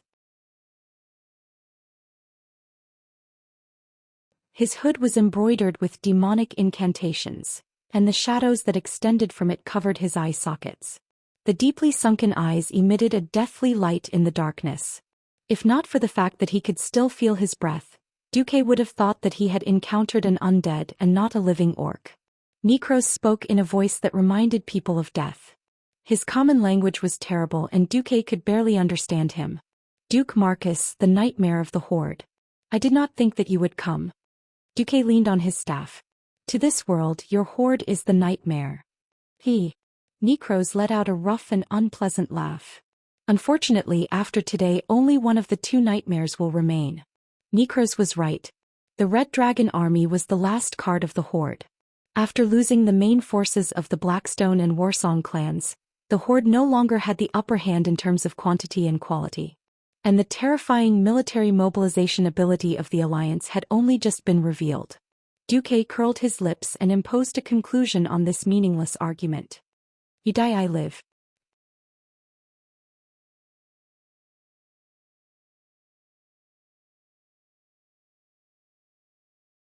Chapter 513. Haha. Ignorant human, you don't understand the power and greatness of Demon's soul. That's right, I don't understand. Duque admitted the first half of the sentence. However, he did not say the second half. What I don't understand is how much of the power of Demon's soul you can use. The predecessor of Demon's soul was the Dragon's soul. This was the ultimate move used by the dragons to destroy the invading Burning Legion during the ancient war 10,000 years ago. In order to use this ultimate move, the four dragon aspects were tricked by Nethario, who was also a dragon aspect back then. They poured most of their power and more than a third of their souls into it. As for the exact number, no one knew. It could only be deduced from a few words, but it should be a lot. If it were a human, it would be so much that they would not be able to walk steadily. In the worst-case scenario, there would be the Time King Nozdormu's power of time, the Magic King Maligo's power of magic, the Life Queen Alexstras's power of life, and the Dream King Isra's secret dream technique. There were 4 supreme powers, and even grasping a tiny bit of any one of them was enough to make any mortal's expression change, let alone all 4 of them at the same time. As long as Necros was a little more powerful, even Anastrian and Antonidas, the 2 breaking dawns, would have to kneel, let alone Radiant Moon mages. Under normal circumstances, if Duque encountered Necros, he would definitely be dead. But Duque was calm. His next words took a turn. "I'm in a hurry. Can you please die?" Duque was very honest. He told him his reason: he was in a hurry. Duque was very polite and said please. Duque was very annoyed because the goal of his request was for Necros to die. "Then die first." Necros suddenly waved a skull staff that still had faint traces of blood on it, and the space around them trembled. Duque's eyes suddenly narrowed. He looked at the evil staff that was obviously made from the skull of a human mage. Duque suddenly did not want to speak. Neither of them spoke again, but the aftermath of their magic power suddenly collided in the darkness, causing the surrounding ground to be filled with sand and gravel. With the 2 of them as the center, a storm surged in all directions. At this moment, time seemed to freeze. His surroundings were pitch black, and he was also in a huge semi-enclosed space. It was obviously impossible for outsiders to spy on this place, but the battle here seemed to be the focus of all the eyes in the world. In front of the huge iron gate, Orgrim was charging at the seemingly weak line of defense of Gavinrad and the others. Not good. Necros was going all out. "Let's kill them all." "That's right." Orgrim panicked. The Red Dragon army was the tribe's last trump card. They could not afford to lose it. However, if it were any other lineup, it would be impossible for them to resist the attack of him and the tribal chiefs. This lineup was really not bad. After Gavinrad obtained the power of lightning, his short-term combat ability was already on par with the strongest Holy Knight, Uther. If both sides were to duel and the time limit was 10 minutes, it would definitely be a draw. Of course, if it was overtime, Uther, who had the purer power of Holy Light and could wear down the opponent, would win. Orgrim picked up the Hammer of Destruction, which was connected to his mind, but he still could not defeat Gavinrad. Most of the other tribal chiefs encountered the same problem. Originally, Kilrog had the chance to heavily injure Abendis, but because of Sasha's arrows he failed several times. And the duel inside was at its peak right from the start. Necros wanted to kill Duque in an instant. He had to do this. Demon's soul had never been a godly item that could be connected to its master's mind. Under the modification of the Wings of Death, it had long become the most powerful magic item. The price for such boundless power was vitality. Even though Necros was a beastman with strong vitality, even though he would kill disobedient red dragons and sacrifice them to Demon's soul, for a terrifying magic item that could wipe out the entire Burning Legion expedition back then, this little bit of vitality was not even enough to fill the gaps between his teeth. Terrifying flames suddenly exploded, and the dark space became as bright as day. It felt like the darkest hell was suddenly surrounded by hundreds of suns. No, it was not just an encirclement. It was like a comet crashing into the ground at high speed. Even Duque himself did not think that he had any hope of surviving. Even Sasha, who was far away from the Iron Gate, could feel the monstrous heat coming from behind her. That was super high temperature that could even melt steel in an instant. Sasha's face suddenly turned as white as her beautiful silver hair. No, Duque. Everyone on the Alliance's side was so scared that their faces turned pale. Everyone on the Horde's side looked ecstatic. Necros is actually this strong? Orgrim laughed loudly, trying to use the common language to break Gavinrad's will. Duque is definitely going to die. Bolsh *. Duque has never lost to you. Gavinrad retorted stubbornly, but it made Orgrim feel terrible. If it were anyone else, they would definitely be dead. Orgrim's heart skipped a beat. Inside, in the huge empty space, facing the countless fireballs that were the size of small houses, Duque let out a soft sigh. He raised his hand and cast Arcane Impact. Could a simple mid-level spell break through so many fireballs? The answer was unless there was a miracle. But a miracle happened. The terrifying magic power that seemed to be able to destroy a kingdom's capital couldn't tear through that small ball of purplish-blue arcane energy. How is this possible? Necros shouted in shock.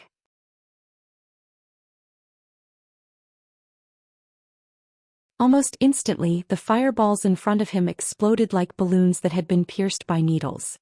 It wasn't just the fireballs. Even the magic shield that he had sacrificed countless void devils in exchange for crumbled under Duke's arcane impact, like crushing dry weeds and smashing rotten wood. Then Necros watched helplessly as the magic he had shot out with the power of Demon's soul at the critical moment suddenly distorted and dissipated under the impact of the seemingly ordinary magic power. Not only that, but even the condensed magic power in his body suddenly disappeared. Bam! Arcane impact wasn't a terrifying fire-type spell. After being hit directly, Necros didn't immediately turn into charcoal, but he was still sent flying. Blood spurted out of his mouth in midair before he finally fell limply onto the cold, rough ground with a thud. All the ribs in his chest must have been broken. No, how can? Necros' eyes widened. You're tuning in to the Zhou Xian's Legacy YouTube channel. Don't forget to subscribe and join us on this journey to catch the most captivating stories.